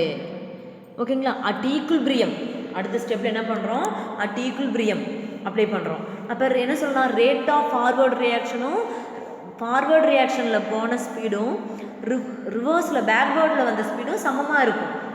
இப்போ ரெண்டையுமே ஈக்குவல் பண்ணும்போது rate of the forward reaction ஆர்எஃப்க்கு என்ன இருக்குதுன்னு பாருங்கள். ஆர்எஃப் என்ன இருக்குது? Equal to K F concentration, square bracket mention பண்ணக்கூடாது. என்னென்னு நம்ம ஸ்டடி பண்ணோம்? Concentration of X, concentration of Y எழுதிட்டோம். பேக்வேர்டுக்கு என்ன வந்திருக்கு? ஆர்பி. ஆர்பிங்கிற இடத்துல என்ன இருக்குது அப்படின்னு பார்த்தீங்கன்னா, ஆர்பிங்கிற இடத்துல kb, concentration of C, concentration of D, அதனுடைய மேலே கோஎஃபிஷியன்ட் மென்ஷன் பண்ணியாச்சு. ஓகே, இப்போ நான் என்ன பண்ணிக்கிறேன்னா இந்த கேபி இந்த சைட் கொண்டு வந்துடுறேன். சரிங்களா, இது இந்த சைட் கொண்டு போகிறேன். சரிங்களா, இப்போ நமக்கு ஒரு ஃபைனல் இது கிடச்சிருது. இந்த கேஎஃப் கேபி ரெண்டையும் சேர்ந்து என்ன சொல்கிறாங்க? கேசிங்கிறாங்க. கேஎஃப் எப்படி எடுத்துக்கிறாங்க? கேசின்னு. அப்போ கேசி அப்படிங்கிறது என்னது? Equilibrium constant. ரெண்டோட ஸ்பீடு, ஃபார்வர்ட் டைரக்ஷனில் ஃபார்ம் ஆகிற ஸ்பீடும் பேக்வேர்ட் டைரக்ஷனில் வர ரேட்டும் எப்படி இருக்குது? ஈக்குவலாக இருக்குது. அதை தான் ஈக்குலிபிரியம் கான்ஸ்டன்ட்டு அப்படிங்கிறாங்க, கேசி. ஓகேங்களா, சி அப்படின்னா இந்த இடத்துல எதை மென்ஷன் பண்ணுது? Active mass concentration. நெக்ஸ்ட்டு எல்லாமே என்ன பார்த்துருக்கோம் அப்படின்னு பார்த்தீங்கன்னா, அப்போ ஈக்குலிபிரியம் கான்ஸ்டன்ட் அப்படின்னா நமக்கு என்னன்னு தெரியுது? கேசின்னு தெரியுது. அப்போ ஈக்குலிபிரியம் கான்ஸ்டன்ட்டை வச்சு ஒரு கொஸ்டின்ஸ் கேட்பாங்க. Book back question already dynamic பார்த்தோம். அதுக்கடுத்து என்ன பார்த்தா? Law of mass action. அதை பேஸ் பண்ணி கேபிகேசி ஈக்குலிபிரியம் கான்ஸ்டன்ட்டை டெரிவ் பண்ணோம். ஓகேங்களா, அப்போ அதில் ஈக்குலிபிரியம் கான்ஸ்டன்ட் பார்க்குறோம்.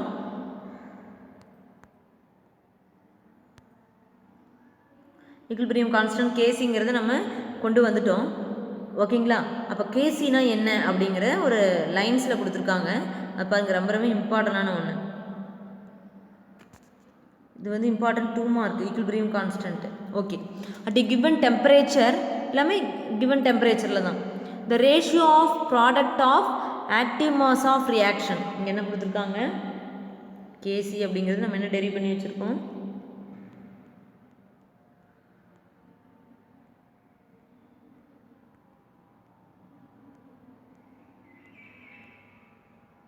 அது என்ன சொல்கிறாங்க? Given temperature the ratio of product of, இதுதான் ப்ராடக்ட். சிடிங்கிறது என்னது? ப்ராடக்ட் சைடில் இருக்குது. ப்ராடக்ட் ஆஃப் அதனுடைய ஆக்டிவ் மாஸ் கான்சன்ட்ரேஷன் தான் என்னது? Active mass.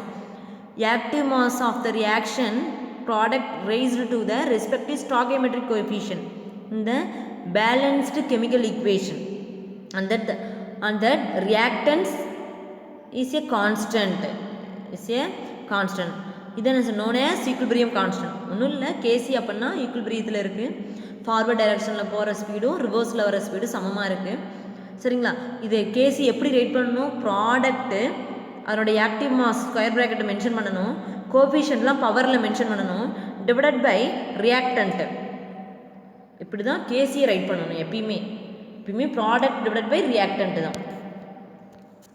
ஓகேங்களா, அதுதான் என்ன அப்படின்னு பார்த்தீங்கன்னா ஈக்குலிபிரியம் கான்ஸ்டன்ட்டு. சரிங்களா, இது வந்து ஒன்லி அப்ராக்சிமேட்லி தான் ட்ரூ ஈக்குலிபிரியம் கான்ஸ்டன்ட் அப்படிங்கிறது. சரிங்களா, அப்படிங்கிறத எங்கே ஸ்டடி பண்ண போகிறோம்? இது வந்து ஒரு அப்ராக்சிமேட்டை தான் வந்து கரெக்டானது அப்படிங்கிறத நம்ம கெமிக்கல் கைனடிக்ஸில் ஸ்டடி பண்ண போகிறோம். அது கெமிக்கல் கைனடிக்ஸ் 12th இருக்குது. Okay, next suppose reactant and product gas ஸ்பேஸில் இருந்துச்சு அப்படின்னா அதுக்கு எப்படி ஈக்குலிபிரியம் கான்ஸ்டன்ட் ரைட் பண்ணுறது? கேஸ் ஸ்பேஸில் இருந்துச்சுன்னா எப்படி நம்ம ஈக்குலிபிரியம் கான்ஸ்டன்ட்டை ரைட் பண்ணுறது அப்படின்னா, கேபி பார்ஷியல் ப்ரெஷர் ஆஃப், எப்பயுமே என்ன ஆகுது அப்படின்னு பார்த்தீங்கன்னா ப்ராடக்டை கேப்ஸ் லெட்டரை, கோஎஃபிஷியண்ட்டை ஸ்மால் லெட்டர், கோஎஃபிஷியண்ட்டை பவரில் தான் மென்ஷன் பண்ணணும். இன்ட்டு பிடிஎம் டிவைடட் பை ரியாக்டன்ட்டோட என்ன ரியாக்டன்ட்டோ அதை எடுத்து எழுதணும். இன்ட்டு பி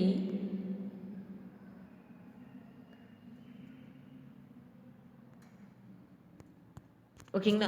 அப்போ சப்போஸ் ரியாக்டன் ப்ராடக்ட் ரெண்டுமே கேஸ் ஸ்பேஸில் இருந்துச்சு அப்படின்னு பார்த்தீங்கன்னா அந்த ஈக்குலிபிரியம் கான்ஸ்டன்ட் எப்படி ரைட் பண்ணலாம்? இந்த மாதிரி கேபி யூஸ் பண்ணி ரைட் பண்ணலாம். இப்போ பாருங்கள், பிஏபிபிபிசி அப்படிங்கிறது என்ன அப்படின்னு பார்த்தீங்கன்னா பார்ஷியல் ப்ரெஷர் ஆஃப் கேஸ். ஏபிசிடியோட பார்ஷியல் ப்ரெஷர், ஏபிசியோட பார்ஷியல் ப்ரெஷர். நம்ம ஆல்ரெடி நம்ம டால்டன்ஸ்லாவே பார்த்தோம். 3 கேஸ் எடுத்துட்டோம் அப்படின்னா 3க்கும் ஒரு ப்ரெஷர் இருக்கும் இண்டிவிஜுவலாக. அந்த ப்ரெஷர் தான் பார்ஷியல் ப்ரெஷர். அந்த 3 ப்ரெஷரையும் ஆட் பண்ணால் கிடைக்கிறது தான் டோட்டல் ப்ரெஷர். ஓகேங்களா. அப்போ ஏபிசிடியோட பார்ஷியல் ப்ரெஷரை மென்ஷன் பண்ணியிருக்கோம். இதுக்கெல்லாம் பார்ஷியல் ப்ரெஷரோட வேல்யூ சம் கொடுத்துருந்தாங்கன்னா அதுக்கு வேல்யூஸ் இருக்கும். அதை தான் இந்த ஃபார்முலாவில் அப்ளை பண்ண போகிறோம். அப்போ கேபி கேசி ஈக்குலிபிரியம் கான்ஸ்டன்ட் பார்த்துட்டோம். அடுத்து ரிலேஷன்ஷிப் பிட்வீன் கேபி அண்ட் கேசி, அதாவது கேபிக்கும் கேசிக்கும் என்ன ரிலேஷன் இருக்குது அப்படின்னு பார்க்க போகிறோம். ஓகேங்களா. இது ஒரு ரொம்ப ரொம்ப important 5 mark question, book back பார்த்துங்க. For example let us consider the general reaction. சரிங்களா. All reactant and products are ideal gas. எல்லா ரியாக்டன் அண்ட் ப்ராடக்ட்டுமே கேஸ் ஃபார்மில் இருக்குங்கிறாங்க, ஐடியல் கேஸில் இருக்குங்கிறாங்க. ஓகேங்களா. அப்போ ஜென்ரல் ஈக்குவேஷனை ரைட் பண்ணிட்டாங்க. சிம்பிள் கம்பல்சரி நீங்கள் இப்படி தான் போடணும். ஒன் டைரக்ஷனில் போட்டு ஈக்குவேஷன் ஃபுல்லாகவே நீங்கள் டெரிவ் பண்ணியிருந்தீங்கன்னா ராங். இதுதான் கரெக்டு. ஃபஸ்ட்டு என்ன எழுதணும், all reactant product are ideal gas. இந்த லைன்ஸ் வந்து ரொம்ப ரொம்ப இம்பார்ட்டன்ட். ஓல்டு சிலபஸில் all reactant and product are ideal gas அப்படிங்கிறதுக்கே ஒரு 1/2 மார்க் கொடுத்துருந்தாங்க கீழே. ஓகேங்களா. அதனால் கீ அப்படிங்கிறது ரொம்ப ரொம்ப இம்பார்ட்டன்ட். எழுதிட்டோம். அடுத்து ஈக்குலிபிரியம் கான்ஸ்டன்ட். இதுக்கு கேசி எப்படி ரைட் பண்ணுறது நமக்கு தெரியும். சரிங்களா. இதுக்கு இவ்வளோ தூரம் நம்ம இந்த பார்த்துருக்கோம் இந்த லெசனில். அதனால் கேசி ரைட் பண்ணுங்க அப்படின்னு கேட்டாலே நம்ம கண்ணை மூடிட்டு நமக்கு எழுத தெரிஞ்சிருக்கணும். சரிங்களா. அப்பயும் நம்ம பார்த்து எழுதிட்டு இருந்தோம் அப்படின்னா நம்ம இன்னும் நல்லா நம்ம அண்டர்ஸ்டாண்ட் பண்ணிக்கல அப்படிங்கிற மீனிங். ஓகே. இப்போ கேசி ரைட் பண்ணணும்னா எப்பயுமே என்ன பண்ணணும், ப்ராடக்ட் சைடு இருக்கிறது கான்சன்ட்ரேஷன் மென்ஷன் பண்ணி எழுதணும். டி கோஎஃபிஷியன்ட் பவரில், அவ்வளோதான். Divided by reactant side. இதுக்கு 1. கேபி எப்படி ரைட் பண்ணுவோம், அதே மாதிரி தான். கான்சன்ட்ரேஷன் ஸ்கொயர் ப்ராக்கெட்டை தூக்கிட்டு என்ன போடுறேன் நான், அதுக்கு பதிலாக பி மென்ஷன் பண்ணுறேன். ஓகேங்களா. ஸ்கொயர் ப்ராக்கெட்டையும் சேர்த்து மென்ஷன் பண்ணால் அது ராங்கு. ஒன்லி பி மட்டும் தான் மென்ஷன் பண்ணணும். Okay. Ideal case equation is, ideal case equation நமக்கு தெரியும், பிவிசி கால்ட் என்ஆர்டி. சரிங்களா. அப்போ என்ன பண்ணுறேன் நான், ப்ரெஷர் மட்டும் இந்த பக்கம் வச்சுட்டு பி இந்த பக்கம் கொண்டு வந்துடுறேன். அப்போ என்ன கிடைக்குது, N/V RTன்னு கிடைக்குது நமக்கு தெரியும். ஓகேங்களா. N/V அப்படின்னாவே என்ன, லா ஆஃப் மாஸ் செக்ஷனில் பார்த்தோம். N/Vனாவே என்னது, ஆக்டிவ் மாஸு. ஓகேங்களா. அப்போ ஆக்டிவ் மாஸ்னால் என்னென்னு நமக்கு தெரியும், என்னது N/V தான். சரிங்களா. அப்போ N/Vங்கிற இடத்துல நான் என்ன பண்ணியிருக்கேன், நான் ஆக்டிவ் மாஸ் மென்ஷன் பண்ணிட்டேன் இன்ட்டு RT. ஆல்ரெடி இங்கே இருக்க RT. அப்போ எப்படியெல்லாம் கொண்டு வராங்க, ஐடியல் கேஸ் ஈக்குவேஷன்லேருந்து இந்த பார்ட்டை கொண்டு வராங்க. Okay. Based on the above expression இந்த பார்ஷியல் ப்ரெஷரில் ரியாக்டன் ப்ராடக்டை நம்ம என்ன பண்ண போகிறோம், எழுத போகிறோம். சரிங்களா. அப்போ பார்ஷியல் ப்ரெஷர் எடுத்துக்கோங்க. கேபியில் என்னென்ன கொடுத்துருக்காங்களோ அது இதோட கம்பேர் பண்ணுங்கள். இப்போ தெரியும் PAX. சரிங்களா. அப்போ ஆக்டிவ் மாஸ் அப்படிங்கிறது நமக்கு தெரியும், கான்சன்ட்ரேஷன். அப்போ இதனுடைய கான்சன்ட்ரேஷன் எப்படி எழுதலாம், AX RTX. RT அப்படிங்கிறது இங்கே இருக்கிறது, இந்த ஃபார்முலாவில் தான் இதை அப்ளை பண்ணிட்டு வரோம் கேபியை. அதே மாதிரி BPYA எப்படி எழுதலாம், இந்த மாதிரி இந்த ஃபார்முலாவில் அப்ளை பண்ணிட்டு வரோம். RTYA. PC PD அதே சேம், ரொம்ப சிம்பிளானது தான். ஓகே. இதை வந்து என்ன பண்ணுறோம் அப்படின்னு பார்த்தீங்கன்னா ஈக்குவேஷன் 2ல் சப்ஸ்டிட் பண்ணுறோம். ஈக்குவேஷன் 2 பாருங்கள், KP = PCL PDM. PCLக்கு என்ன கொடுத்துருக்காங்க, PDMக்கு என்ன கொடுத்துருக்காங்க, இந்த இதிலேருந்து நம்ம இங்கே சப்ஸ்டிட் பண்ண போகிறோம். சப்ஸ்டிட் பண்ணால் நமக்கு KP ஈக்குவேஷன் 2ல் சப்ஸ்டிட் பண்ணும்போது இந்த மாதிரி கிடைக்குது. அடுத்த ஸ்டெப்பில் நான் என்ன பண்ணுறேன் அப்படின்னு பார்த்தீங்கன்னா இந்த RTL, இங்கேயும் RT இருக்குது, இங்கேயும் RT இருக்குது, இங்கேயும் RT, இங்கே RT, இந்த சைடில் RTயை காமனாக எடுத்துக்கிறேன், பவர் ஆட் பண்ணிக்கிறேன் N+M. அதே மாதிரி இந்த சைடில் RTயை காமனாக எடுத்துக்கிறேன், RTX + YA. ஓகேங்களா. இப்போ அடுத்ததில் இந்த RTயை நான் மேலே கொண்டு போகிறேன். இங்கேயும் RT இருக்குது, இங்கேயும் RT இருக்குது. மேலே கொண்டு போகும்போது RTL + M, இந்த power X + Y -X + Y மாறிடுது. இது ஈக்குவேஷன் 4. இந்த 4ஐ நான் ரெண்டையும் கம்பேர் பண்ணுறேன். ஈக்குவேஷன் 1ஐயும் 4ஐயும் கம்பேர் பண்ணுறேன். ஈக்குவேஷன் 1 அப்படிங்கிறது நமக்கு தெரியும் என்ன அப்படின்னு பார்த்தீங்கன்னா KC = CL DM, AX BYA. ஓகேங்களா. இது வந்து ஈக்குவேஷன் 1. அடுத்து ஈக்குவேஷன் 4 பாருங்கள், KP என்ன இருக்குது அப்படின்னு பார்த்தீங்கன்னா KP பாருங்கள் இங்கேயே இருக்குது. இப்போ என்ன பண்ணுறோம் அப்படின்னு பார்த்தீங்கன்னா இது ரெண்டையும் கம்பேர் பண்ணுறோம். கம்பேர் பண்ணும்போது பாருங்கள் நமக்கு என்ன கிடைக்கிது அப்படின்னு பார்த்தீங்கன்னா கேபி ரெண்டையும் கம்பேர் பண்ணும்போது அப்போ இது என்ன பண்ணிடலாம், கேன்சல் பண்ணிடலாம். கேன்சல் பண்ணிட்டோம் அப்படின்னா ரிமைனிங் பேலன்ஸு இந்த ஆர்டி இருக்கும், கேபியில் ஆர்டி இருக்கும். ஓகேங்களா. அப்போ இப்போ என்ன சொல்கிறாங்க அப்படின்னு பார்த்தீங்கன்னா நமக்கு ஃபைனல் இதுவும் கேன்சல் ஆகிடுச்சு, இந்த கேசியில் இது கேன்சல் ஆகிடுச்சு, கேபியில் இது கேன்சல் ஆகிடுச்சு. கேபியில் இது மட்டும்தான் ரிமைனிங், கேசியில் எதுவுமே இல்லை. அப்போ என்ன சொல்கிறாங்க, K P equal to K C R T. சரி, அப்போ L plus M minus X plus ஒய்யை டெல் என்ஜியை கன்சிடர் பண்ணிக்கிட்டாங்க. அதனால தான் final equation K P equal to K C R T power del N G. Del என்ஜினா என்ன, difference between the sum of the number of moles of product and the sum of the number of moles of reactant in gas space. அதாவது gas ஸ்பேஸில் இருக்க number of moles மட்டும் consider பண்ணிக்கணும். சரி, remaining இருக்கிறது எல்லாமே கரெக்டாக இருக்கும், அதனுடைய பியூரிட்டி 1. சரி, அதை பின்னாடி பார்ப்போம். அப்போ நம்பர் ஆஃப் டெல் என்ஜி அப்படிங்கிறது ஃபுல் அண்ட் ஃபுல் இதில் இதுதான் கால்குலேட் பண்ண போகிறோம். டெல் என்ஜி எப்படி கால்குலேட் பண்ணலாம், number of moles of difference between the number of moles of gaseous product எப்படி இருக்கணும், கேஸில் இருக்கணும், அதனுடைய ப்ராடக்ட் மைனஸ் அப்புறம் தான் ரியாக்டன்ட்டு. ஓகேங்களா. இப்போ ஒரு எக்ஸாம்பிள் பார்க்கலாம். டெல் என்ஜியோட வேல்யூ 0வாக இருந்துச்சுன்னா கேபி கேசி எப்படி இருக்கும், ஈக்குவல், இதெல்லாம் condition, K P equal to K C. Del என்ஜியோட வேல்யூ 0னா K P is equal to K C. எப்படி டெல் என்ஜி ஃபார்முலா அப்ளை பண்ணுங்கள், ஃபார்முலா தெரியும், K P is equal to K C R T power del N G. இது 0 அப்படின்னா சரிங்களா, ரிமைனிங் பேலன்ஸ் என்னது, கேபி ஈக்குவல் டு கேசி தான். அதுக்கு எக்ஸாம்பிள் வந்து பாருங்கள், டெல் என்ஜி வந்து இந்த ஈக்குவேஷன் நான் கால்குலேட் பண்ணுறேன், இது கால்குலேட் பண்ணுறேன் பாருங்கள்.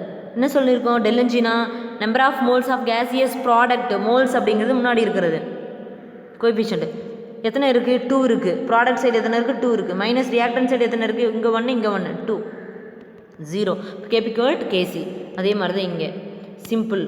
சரிங்களா. நீங்கள் இதை பார்த்துடக்கூடாது, H2 I2ன்றது 2வை பார்க்கக்கூடாது, முன்னாடி இருக்க கோஎஃபிஷியன்ட்டை பார்க்கணும். அடுத்து டெல் என்ஜி வேல்யூ பாசிட்டிவ். என்ன மாதிரி கண்டிஷன், பாசிட்டிவ் அப்படின்னா KP greater than KC. KP வந்து எப்படி இருக்கும், கிரேட்டர் தென்னாக இருக்கும்.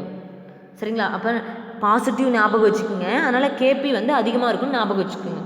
இந்த கண்டிஷன் இதெல்லாம் நம்ம எழுதணும் 1 மார்க்கில், புக் பேக் 1 மார்க்கில் இதெல்லாம் கேட்குறாங்க பாருங்கள். இதுக்கு ஒரு ஈக்குவேஷன், ஒரு எக்ஸாம்பிள் சொல்கிறேன். இந்த மாதிரி டெல் என்ஜி கால்குலேட் பண்ண சொன்னால் ஃபஸ்ட்டு என்ன ஸ்பேஸில் இருக்குதுன்னு பாருங்கள், சாலிட்லையா லிக்விட்லையா கேஸ்லையான்னு. கேஸில் இருந்தால் மட்டும்தான் டெல் என்ஜி கால்குலேஷனுக்கு எடுத்துக்கணும், லிக்விட் சாலிடில் இருந்தால் எடுத்துக்கக்கூடாது. கேஸ் ஒன்லி தான் என்ன பண்ணணும், கன்சிடர் பண்ணணும். ஓகே பாருங்கள், N2 வந்து 1 இருக்குது ப்ராடக்ட் சைடு, H2 3 இருக்குது. அப்போ 3 + 1 எத்தனை, 4 ப்ராடக்ட் சைடு. அடுத்து ரியாக்டன் சைடு வாங்க, ரியாக்டன் சைடில் அமோனியா மட்டும்தான் இருக்குது, நம்ம 2. அப்போ என்ன கிடைக்குது, 4 - 2 2 பாசிட்டிவில் கிடைக்குது. அப்போ கேபி கிரேட்டர் தென் கேசி. சரிங்களா, பாசிட்டிவ், அதனால் கேபி அதிகமாக இருக்குன்னு ஞாபகம் வச்சுங்க, கன்ஃபியூஸ் பண்ணிக்காதீங்க. சரிங்களா. டெல் என்ஜி வேல்யூ நெகட்டிவ்னா நமக்கு சரி, டெல் என்ஜி வேல்யூ 0 அப்படின்னா நமக்கு தெரியும் சமம் கேபி ஈக்குவல் டு கேசி. அடுத்து டெல் என்ஜி நெகட்டிவ், அப்போ நெகட்டிவ் அப்படின்னா நமக்கு தெரியும் என்னென்னா KP less than KC. KP வந்து லெஸராக இருக்கும். அதுக்கு ஒரு எக்ஸாம்பிள் பாருங்கள். ரியாக்டன்ஸ் ப்ராடக்ட் சைடில் 2 மோல்ஸ் இருக்குது, 2H2O. ப்ராடக்ட் சைடில் 2H2 1O2 3 -1. அப்போ நெகட்டிவ்னா கேபி லெஸ் தென் கேசி. இந்த கண்டிஷனை பார்த்துங்க. இதிலிருந்து ஒரு ஈக்குவேஷன் கொடுத்து இந்த கண்டிஷனும் எழுதணும், கேபி கேசி ரிலேஷன்ஷிப்க்கு. Okay, for the forward reaction சரிங்களா, ரிவர்சபிள் ரியாக்ஷன் பார்த்திங்கன்னா நமக்கு ஈக்குலிபிரியம் கான்ஸ்டன்ட் கேசி. இந்த ரியாக்ஷன் இஸ் ரிவர்ஸ். ஃபார்வர்டு ரியாக்ஷனுக்கு கேசி ரைட் பண்ணலாம். இதே ரிவர்ஸில் இது அப்படியே மாற்றி எழுதணும் அப்படின்னு பார்த்தீங்கன்னா எப்படி எழுதலாம், K C dash is equal to 1/KC போட்டோம்னா நமக்கு கிடைச்சிரும்.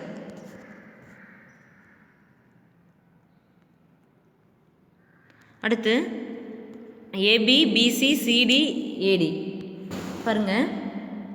K4 ஈக்குவல் டு K4ங்கிறது எதுக்கு ஈக்குவல், K1 K2 K3க்கு.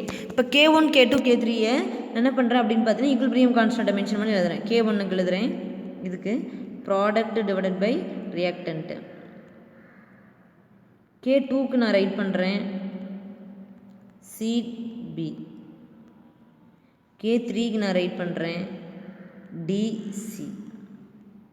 இந்த மூணையும் நான் என்ன பண்ணுறேன் அப்படின்னு பார்த்தீங்கன்னா மூணையும் கம்பேர் பண்ணும்போது மூணையும் நான் ஆட் பண்ணுறேன். ஆட் பண்ணும்போது பாருங்கள்,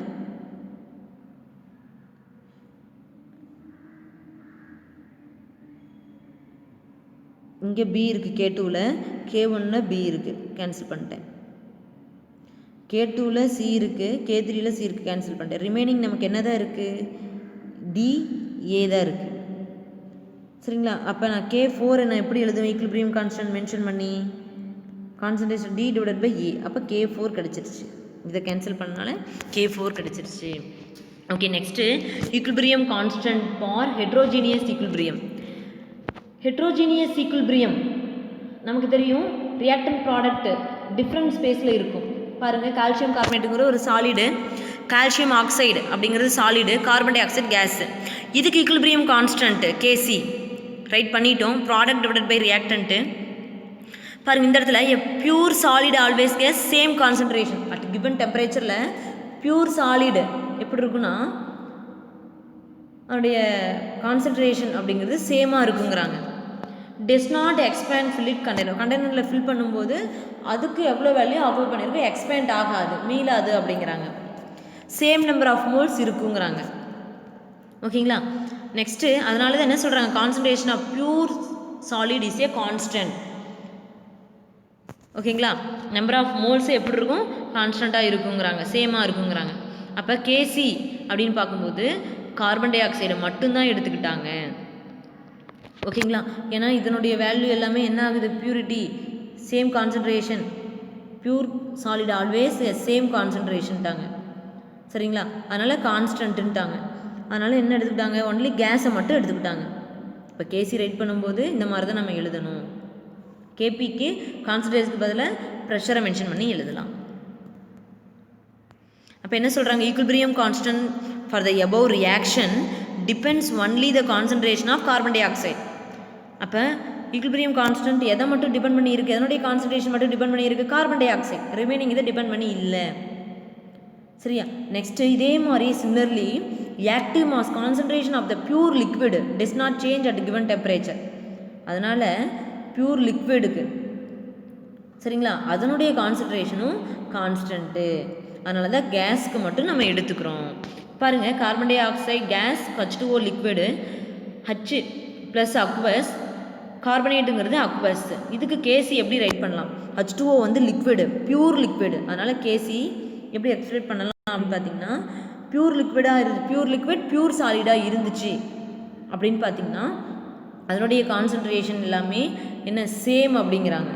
ஓகேங்களா? ஒரே மாதிரி தான் இருக்கும். அப்போ இதுக்கு KC எப்படி ரைட் பண்ணுறாங்க அப்படின்னு பார்த்தீங்கன்னா, ப்ராடக்ட் சைடில் இருக்குது H ப்ளஸ் அக்வஸில் இருக்குது. அக்வஸ் அப்படின்னா சாலிடு லிக்விட் ரெண்டுமே கலந்துருக்கும். அதனால் அது பியூர் கிடையாது. அதனால் இங்கே கன்சிடர் பண்ணி எழுதிக்கிட்டோம். ஃபார் எக்ஸாம்பிள் KPKC இந்த இக்குவேஷனுக்குள்ள ரைட் பண்ணணும். அப்போ என்ன ஸ்பேஸில் இருக்குதுன்னு பாருங்கள், அதை பேஸ் பண்ணி ரைட் பண்ணலாம்.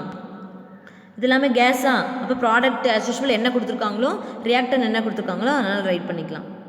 ஓகேங்களா? அடுத்தது பாருங்கள், கேஸு சாலிட் இருக்குது, ப்ராடக்ட் சைடு சாலிட் இருக்குது. அதனால் நம்ம சாலிடை விட்டுட்டு ஒன்லி கேஸ் மட்டும்தான் எடுத்துக்கணும். KPயும் இதே மாதிரி தான் நம்ம ரைட் பண்ணணும். சரிங்களா? KP எப்படி ரைட் பண்ணியிருக்காங்க அப்படின்னா, இதுக்கு KCனா கான்சன்ட்ரேஷன் ஸ்கொயர் ப்ராக்கெட் மென்ஷன், KPனா ப்ரெஷர் மட்டும் மென்ஷன் பண்ணணும். SO3 ப்ராடக்ட் சைடு பாருங்கள், SO3 அந்த முன்னாடி கோஎஃபிஷியண்ட்டை ஸ்கொயர்னு மென்ஷன் பண்ணியிருக்காங்க. அடுத்து 3 பாருங்கள், ஏஜ் silver oxide ammonia, reactant side product side silver nitrate water molecule.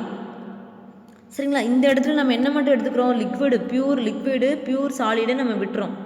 Remaining மட்டும் எழுதிட்டாங்க. இப்போ ப்ராடக்ட் சைட் சில்வர் நைட்ரேட் இருக்குது, ரியாக்டன் சைடு அமோனியா இருக்குது. ஓகே, அதை பேஸ் பண்ணி எழுதிட்டாங்க. அப்போ ரொம்ப சிம்பிளான ஒன்று. இதை பேஸ் பண்ணி புக் பேக்கில் கொஸ்டின்ஸ் 1 மார்க் இருக்குது. நெக்ஸ்ட்டு எவால்வேட் டிவர்சல் சம்ஸ் கொடுத்துருக்காங்க. ஜஸ்ட் இதே மாதிரி தான் நம்ம என்ன வேல்யூ கொடுத்துருக்காங்கன்னு அப்ளை பண்ணிங்கன்னா நமக்கு ஆன்சர் கிடச்சிரும். Okay, next application of equilibrium constant. Application of equilibrium constant, equilibrium கான்ஸ்டன்ட்னால என்னென்ன யூஸ் அப்படின்னு பார்க்க போகிறோம். அதனால் நமக்கு என்ன நாலேஜ் கிடைக்குது, predict the direction in which the net reaction will takes place. சரிங்களா? ஒரு கெமிக்கல் ரியாக்ஷன் நடக்குது அப்படின்னு பார்த்தீங்கன்னா எந்த டைரக்ஷன், ஃபார்வர்ட் டைரக்ஷனா ரிவர்ஸ் டைரக்ஷனா ப்ரிடிக்ட் பண்ணுறதுக்கு இது ஹெல்ப்ஃபுல்லாக இருக்குது. Next predict the extent of the reaction. என்ன அடுத்தது என்ன ப்ரிடிக்ட் பண்ணுது, எவ்வளோ தூரத்தில் நடக்குது, எவ்வளோ டிஸ்டன்ஸ் போகுது, ஓகேங்களா, அப்படிங்கிறத ப்ரிடிக்ட் பண்ணுறதுக்காக இந்த ஈக்விலிபிரியம் கான்ஸ்டன்ட் யூஸ் ஆகுது. Third point, calculate the equilibrium concentration of the reactant and product. அதனுடைய கான்சன்ட்ரேஷன், ஈக்விலிபிரியத்தோட கான்சன்ட்ரேஷனை கால்குலேட் பண்ண, ரியாக்டன்ட்டோட ப்ராடக்டோட கான்சன்ட்ரேஷனை கால்குலேட் பண்ணுறதுக்கு யூஸ் ஆகுது, ஓகேங்களா. ஒன்லி இதுக்கு தான் யூஸ் ஆகுது. ஆனால் எவ்வளோ ஸ்பீடில் நடக்குது, ஃபார்வர்ட் டைரக்ஷன், ரிவர்ஸ் ரியாக்ஷன் எவ்வளோ ஸ்பீடில் நடக்குது அப்படிங்கிறத இந்த ஈக்விலிபிரியம் கான்ஸ்டன்ட்டு அதை பற்றி எந்த ஒரு இன்ஃபர்மேஷனும் கொடுக்கல, ஓகேங்களா. Next predict the extent of reaction. இந்த ரியாக்ஷன்ஸ் பாருங்கள், டேபிளேஷன் வச்சு எக்ஸ்பிளைன் பண்ணியிருக்காங்க. இதுதான் இந்த பேராகிராஃப்லேயும் கொடுத்துருக்காங்க பாருங்கள். Value of K C, relative concentration of reactant and product, சரிங்களா. First one relative concentration of reactant and product, அதாவது வினைபடுபொருள் மற்றும் வினைவிளைபொருள் ஆகியவற்றின் அதனுடைய கான்சன்ட்ரேஷன், ரிலேட்டிவ் கான்சன்ட்ரேஷன் எப்படி இருக்குது அதை பேஸ் பண்ணி பார்க்கலாம் பாருங்கள். கேசி லெஸ் தென் 10⁻³ 10⁻³ விட கேசி வந்து லெஸ்ஸாக இருந்துச்சோ அப்படின்னு பார்த்தீங்கன்னா ப்ராடக்ட் வந்து கம்மியாக இருக்கும், ரியாக்டன்ட் வந்து அதிகமாக இருக்கும். இது வந்து லோவாக இருக்கும், இது வந்து ஹையாக இருக்கும், ஓகேங்களா. அடுத்து 10⁻³ 10⁻³ வரைக்கும் இந்த ரேஞ்சில் கேசி இருந்துச்சு அப்படி 10⁻³ இருந்து 10⁻³ இந்த ரேஞ்சில் கேசி இருந்துச்சு அப்படின்னு பார்த்தீங்கன்னா significant quantity of product and reactant, சரி, குறிப்பிட்ட அளவு இருக்குங்கிறாங்க. வினைபடு மற்றும் வினை விளைபொருள் ப்ராடக்ட் ரியாக்டன்ட் இருக்குங்கிறாங்க. அடுத்து கேசி கிரேட்டர் தென் 10⁻³ விட கேசி அதிகமாக இருந்துச்சுன்னா ப்ராடக்ட்டு ஹையாக இருக்கும், ரியாக்டன்ட் லோவாக இருக்கும், ஓகேங்களா. நெக்ஸ்ட்டு எக்ஸ்டென்ட் ஆஃப் ரியாக்ஷன், எவ்வளோ அளவு வந்து இது வந்து நடக்கும் இந்த ரியாக்ஷன் அப்படின்னு பார்த்தீங்கன்னா, அதாவது reaction makes a little progress in the forward direction, அதாவது ஃபார்வர்ட் டைரக்ஷனில் ரியாக்ஷன் நடக்குதுங்கிறாங்க, forward reaction.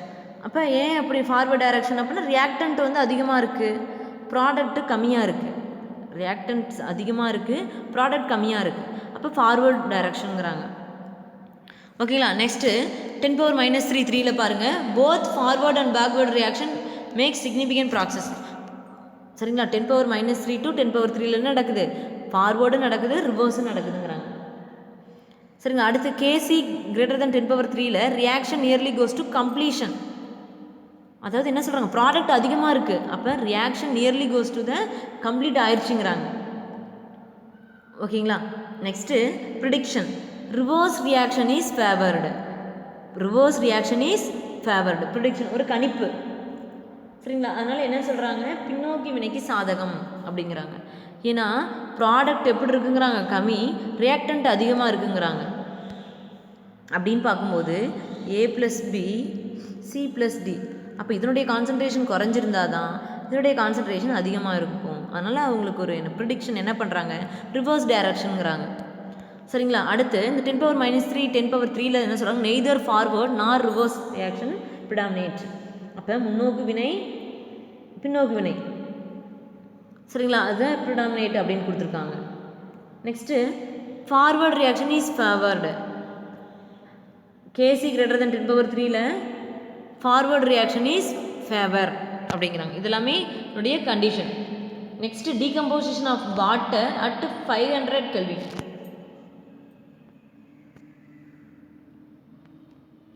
decomposition of water at 500 கெல்வினில் பாரு என்ன கொடுத்துருக்காங்கன்னா கேசி வேல்யூ கொடுத்துருக்காங்க 4.1, சரிங்களா. இப்போ ஆக்சிடேஷன் ஆஃப் நைட்ரஜன் அட் 1000 கெல்வினில் 2 எக்ஸாம்பிள்ஸ் கொடுத்துருக்காங்க. இதில் பாருங்கள் கேசி வேல்யூ 4.1ன்னு கொடுத்துட்டாங்க. 4.1 10⁻48, அப்போ 10⁻³ விட எப்படி இருக்குது, லோவாக இருக்குது, சரிங்களா. அதனால் இதுக்கு எக்ஸாம்பிள்ஸ் கொடுத்துருக்காங்க. அடுத்து டிசோசியேஷன் ஆஃப் புரோமின் மோனோக்ளோரைட், புரோமின் மோனோக்ளோரைட் பாருங்கள் கேசி வேல்யூ 5, அப்போ கேசி வேல்யூ 5 அப்படின்னு எடுத்துக்கும்போது நமக்கு எப்படி இருக்குது, -3 to 10⁻3, சரிங்களா. அப்போ 10⁻3 -3லிருந்து 10⁻3 அந்த ரேஞ்சில் இருக்குது. அடுத்து formation of HCl at 300 kelvin, KC value 4, இப்போ 10⁻3 விட கேசி வேல்யூ எப்படி இருக்குது, அதிகமாக இருக்குது. அப்போ இதெல்லாம் இதுக்கான எக்ஸாம்பிள்ஸ். சரி, இதை பேஸ் பண்ணி சம்ஸ் கொடுத்துருக்காங்க பாருங்கள். K1 K2 எப்படி நம்ம ரைட் பண்ணுறது? Consider the following equilibrium reaction and relate their equilibrium constant. Equilibrium reaction கொடுத்துட்டாங்க, இது எப்படி ஈக்குலிபிரியம் கான்ஸ்டன்ட்டோட ரிலேட் பண்ணுறது? K1 பாருங்கள், product divided by reactant. NO முன்னாடி இருக்க கோஎஃபிஷியண்ட்டை மேலே பவரில் மென்ஷன் பண்ணணும். அடுத்து K2, அடுத்து K3. சரிங்களா? இதை மூணையும் எப்படி ரிலேட் பண்ணுறது? இப்போ K1 K2 ரெண்டையும் நான் மல்டிபிள் பண்ணுறேன். சரிங்களா? அப்போ மல்டிபிள் பண்ணும்போது நமக்கு என்ன கிடைக்குது அப்படின்னு பார்த்தீங்கன்னா K3 கிடைச்சிருதுங்கிறாங்க. எப்படின்னா இங்கே பாருங்கள், NO2 கேன்சல் பண்ணிடலாம். கேன்சல் பண்ணிட்டோம் அப்படின்னா ரிமைனிங் இருக்க பேலன்ஸை எடுத்து ரைட் பண்ணிக்கலாம். சரிங்களா? பேலன்ஸ் என்ன இருக்குது? NO2². சரிங்களா? கீழே N2 O2 இங்கேயும் O2 இங்கேயும் O2, அப்போ O2². அப்போ K3 கிடச்சிருச்சு. அப்போ K3 நமக்கு ரைட் பண்ணி பாருங்கள், அதுவும் சேமாக தான் வரும். NO2², N2 2O2, அதனால் O2 பவர் 2. அவ்வளோதான், சிம்பிள். இப்படி தான் என்ன பண்ணுறாங்க? ரிலேட் பண்ணுறாங்க. Next predicting the direction of a reaction. டைரக்ஷனை எப்படி ப்ரிடிக்ட் பண்ணுறது? சரிங்களா? இப்போ எதுலேருந்து? From the knowledge of equilibrium constant. Equilibrium கான்ஸ்டன்ட்டோட நாலேஜ்லேருந்து நம்ம ஃபார்வர்ட் ரியாக்ஷனா ரிவர்ஸ் டைரக்ஷனா அப்படிங்கிறத நம்ம ஒரு நெட் ரியாக்ஷனுக்கு நம்மளால் கால்குலேட் பண்ண முடியும். ஜென்ரல் ஈக்குவேஷன் இங்கே எடுத்துட்டாங்க, ஹோமோஜீனியஸு. சரிங்களா? இது வரைக்கும் நம்ம பார்த்தது ஈக்குலிபிரியம் கான்ஸ்டன்ட், ரியாக்டன் ப்ராடக்ட் சேமாக இருக்கும். சரிங்களா? இப்போ ஈக்குலிபிரியம் கண்டிஷனில் இருந்துச்சு அப்படின்னா அது ஈக்குலிபிரியம் கான்ஸ்டன்ட். நான் ஈக்குலிபிரியம் கண்டிஷன் அப்படின்னா அது Q. அப்படின்னா என்ன? Reaction quotient. Reaction quotient. சரிங்களா? ரொம்ப ரொம்ப இம்பார்ட்டண்டான 2 மார்க். அப்போ எப்படி சொல்லலாம்? Reaction quotient Q defined as the ratio of product of active mass of the reaction product raised to the respective stoichiometric coefficient in balanced chemical equation that of the reactant. ஒன்றும் இல்லை, அங்கே என்ன எழுதியிருப்பீங்க அப்படின்னு பார்த்தீங்கன்னா equilibrium constant கேசிக்கு equilibrium at ஈக்குலிபிரியத்துலேன்னு சொல்லியிருப்பீங்க. இந்த இடத்துல அந்த எல்லாம் ரிமைனிங் இருக்க லைன்ஸ் எல்லாமே சேம் தான்.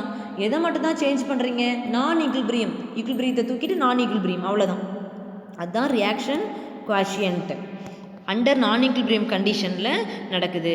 ஒன்றும் இல்லை, ப்ராடக்டை பவர் ப்ராடக்டோட கான்சன்ட்ரேஷன் அதனுடைய கோஎஃபிஷியன்ட் பவரில் மென்ஷன் பண்ணுறோம், டிவைடட் பை ரியாக்டன்ட். கேசி எப்படி ரைட் பண்ணுமோ அதே தான், சேம். ஓகேங்களா? அவ்வளோதான். சரிங்களா? சிம்பிள் மட்டும் மாற்றிருக்கோம். ஈக்குலிபிரியத்துக்கு பதிலாக நான் ஈக்குலிபிரியம் மென்ஷன் பண்ணியிருக்கோம், அவ்வளோதான், சிம்பிள். கேசி இதுவும் ஒன்று தான். சரிங்களா? அது வந்து சமமாக இருக்குது. சரிங்களா? ரியாக்டன்ட்டு ப்ராடக்ட்டு சமமாக இருக்குது, இங்கே வந்து சம நிலையில் இல்லை. அப்போ இது எப்படி சொல்கிறாங்க அப்படின்னு பார்த்தீங்கன்னா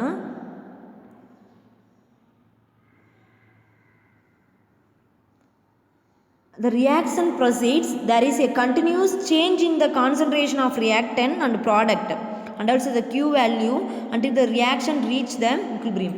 அதாவது அந்த ரியாக்ஷன் வந்து ஈக்குலிபிரியத்தை அட்டென்ட் பண்ணுற வரைக்கும், சரிங்களா, அந்த ரியாக்டன்ட்டோட கான்சன்ட்ரேஷன் ப்ராடக்டோட கான்சன்ட்ரேஷன் சேஞ்ச் ஆகிட்டுருக்கு. சமநிலை அடையிற வரைக்கும் ரியாக்டன் வினைபடுபொருள் வினை விளைபொருள் அதனுடைய கான்சன்ட்ரேஷன் சேஞ்ச் ஆகிட்டுருக்கு அப்படிங்கிறாங்க. எது வரைக்கும்? சமநிலை அடைகிற வரை, ஈக்குலிபிரியத்தை அட்டைன் பண்ணுற வரைக்கும். Once the equilibrium is attained, once வந்து சமநிலை அடைஞ்சிருச்சுன்னா, சரிங்களா, no change in the Q value. Q value என்ன ஆகுது? சேஞ்ச் ஆகுறதில்ல. ஓகேங்களா? அதை வச்சு நம்ம என்ன பண்ணலாம் அப்படின்னு பார்த்தீங்கன்னா Qவோட வேலையை வச்சு நம்ம கேசியோட கம்பேர் பண்ணி நம்ம என்ன டைரக்ஷனை ப்ரிடிக்ட் பண்ணிடலாம். ஓகே, நமக்கு தெரியும் Q ஈக்குவல் டு கேசி. கேசியும் Qவோட வேல்யூ ஈக்குவலாக இருக்குது அப்படின்னா அது வந்து ஈக்குலிபிரியம் ஸ்டேட்டு, சமமாக இருக்குது அப்படிங்கிற மீனிங். அடுத்து Q கிரேட்டர் தென் கேசி அப்படின்னா reaction will proceed reverse direction. Reaction will proceed reverse direction, formation of reactant. Next Q less than K C அப்படின்னா அது என்ன அப்படின்னா forward direction. Q less than K C அப்படின்னா என்னது அப்படின்னு பார்த்தீங்கன்னா ஃபார்வர்ட் டைரக்ஷன்.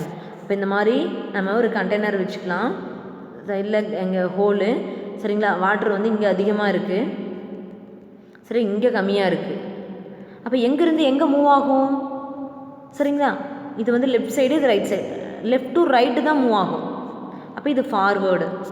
அப்போ ஃபார்வேர்ட் டைரக்ஷனுக்கு என்ன வச்சுக்கலாம் அப்படின்னு பார்த்தீங்கன்னா q லெஸ் தென் கேசிக்கு. சரிங்களா? இப்போ இந்த இடத்துல அதிகமாக இருக்குது, இந்த லெஃப்டில் கம்மியாக இருக்குது. அப்போ ரிவர்ஸு. அப்போ என்ன சொல்கிறாங்க, q வந்து எப்படி இருக்கும், கிரேட்டர் தானாக இருக்கும். q greater than KC. Formation of reactant form ஆகுது. இதுதான் அதனுடைய கண்டிஷன். சரிங்களா? இப்போ பாருங்கள், எக்ஸாம்பிள் கொடுத்துருக்காங்க. கேசி இந்த ரியாக்ஷனுக்கு 717 கெல்வினில் ஒரு ரியாக்ஷன் நடக்குது. அதனுடைய K C value 48. Chemical equation H2I2 HI formation நடக்குது, ஃபார்ம் ஆகுது, தனித்தனியாக இருக்கிறது ஃபார்ம் ஆகுது. அட் பர்டிகுலர் இன்ஸ்டன்ட்டில் கான்சன்ட்ரேஷன் H2I2 HIயோட கான்சன்ட்ரேஷன் கொடுத்துட்டாங்க. சரிங்களா? இப்போ நம்ம என்ன பண்ணணும், என்ன கால்குலேட் பண்ண சொல்லியிருக்காங்க அப்படின்னு பார்த்தீங்கன்னா என்ன டைரக்ஷன் அப்படின்னு கால்குலேட் பண்ணணும். அப்போ கேசி கொடுத்துட்டாங்க, q கண்டுபிடிக்கணும். q அப்படின்னா நமக்கு தெரியும் ப்ராடக்டோட பேர் ரியாக்டன்ட்டு, ரைட் பண்ணிக்கிங்க. சரிங்களா? HIயோட கான்சன்ட்ரேஷன் எவ்வளோ கொடுத்துருக்காங்க, 0.6. சரிங்களா? H2ஓட கான்சன்ட்ரேஷன் 0.2, I2 0.2. இதை கேன்சல் பண்ணோம்னா 9 கிடைக்குது. அப்போ ஆல்ரெடி கேசிக்கு 48, இதுக்கு வந்து என்னது 9. அப்போ எது கம்மியாக இருக்குது, q. அப்போ q லெஸ் தென் கேசி அப்படின்னு பார்த்தீங்கன்னா என்ன டைரக்ஷன், q லெஸ் தென் கேசினா ஃபார்வேர்ட் டைரக்ஷன். ஃபார்வேர்ட் டைரக்ஷனில் இந்த ரியாக்ஷன் நடக்குது. சரிங்களா? ரொம்ப ரொம்ப சிம்பிளான ஒன்று. இதை பேஸ் பண்ணி நிறைய எக்ஸாம்பிள்ஸ் கொடுத்துருக்காங்க. எக்ஸாம்பிள் 2வும் அதே மாதிரி தான், ஒர்க் அவுட் பண்ணி பார்த்துக்கலாம். அதே பேஸ் பண்ணி எவல்வ் டிவர்சல் கொடுத்துருக்காங்க. ஓகே ஸ்டூடெண்ட்ஸ், இந்த கிளாஸில் ஃபிசிக்கல் அண்ட் கெமிக்கல் ஈக்குலிபிரியம் பார்த்தோம், ஈக்குலிபிரியம் கான்ஸ்டன்ட் கேபிகேசி பார்த்தோம், அதுக்கு ரெண்டுக்கும் உள்ள ரிலேஷன்ஷிப் பார்த்தோம், ΔNG கால்குலேட் பண்ணணும். ஓகேங்களா? நெக்ஸ்ட்டு ரியாக்ஷன் கோஷியன்ட்டு பார்த்தோம், எப்படி வந்து டைரக்ஷனை ப்ரிடிக்ட் பண்ணுது. ஓகேங்களா? அதை பற்றி நம்ம டிஸ்கஸ் பண்ணணும். நெக்ஸ்ட் வீடியோவில் இதனுடைய கண்டினியூட்டியை நம்ம என்ன பண்ணலாம், டிஸ்கஸ் பண்ணலாம். Okay students, thank you.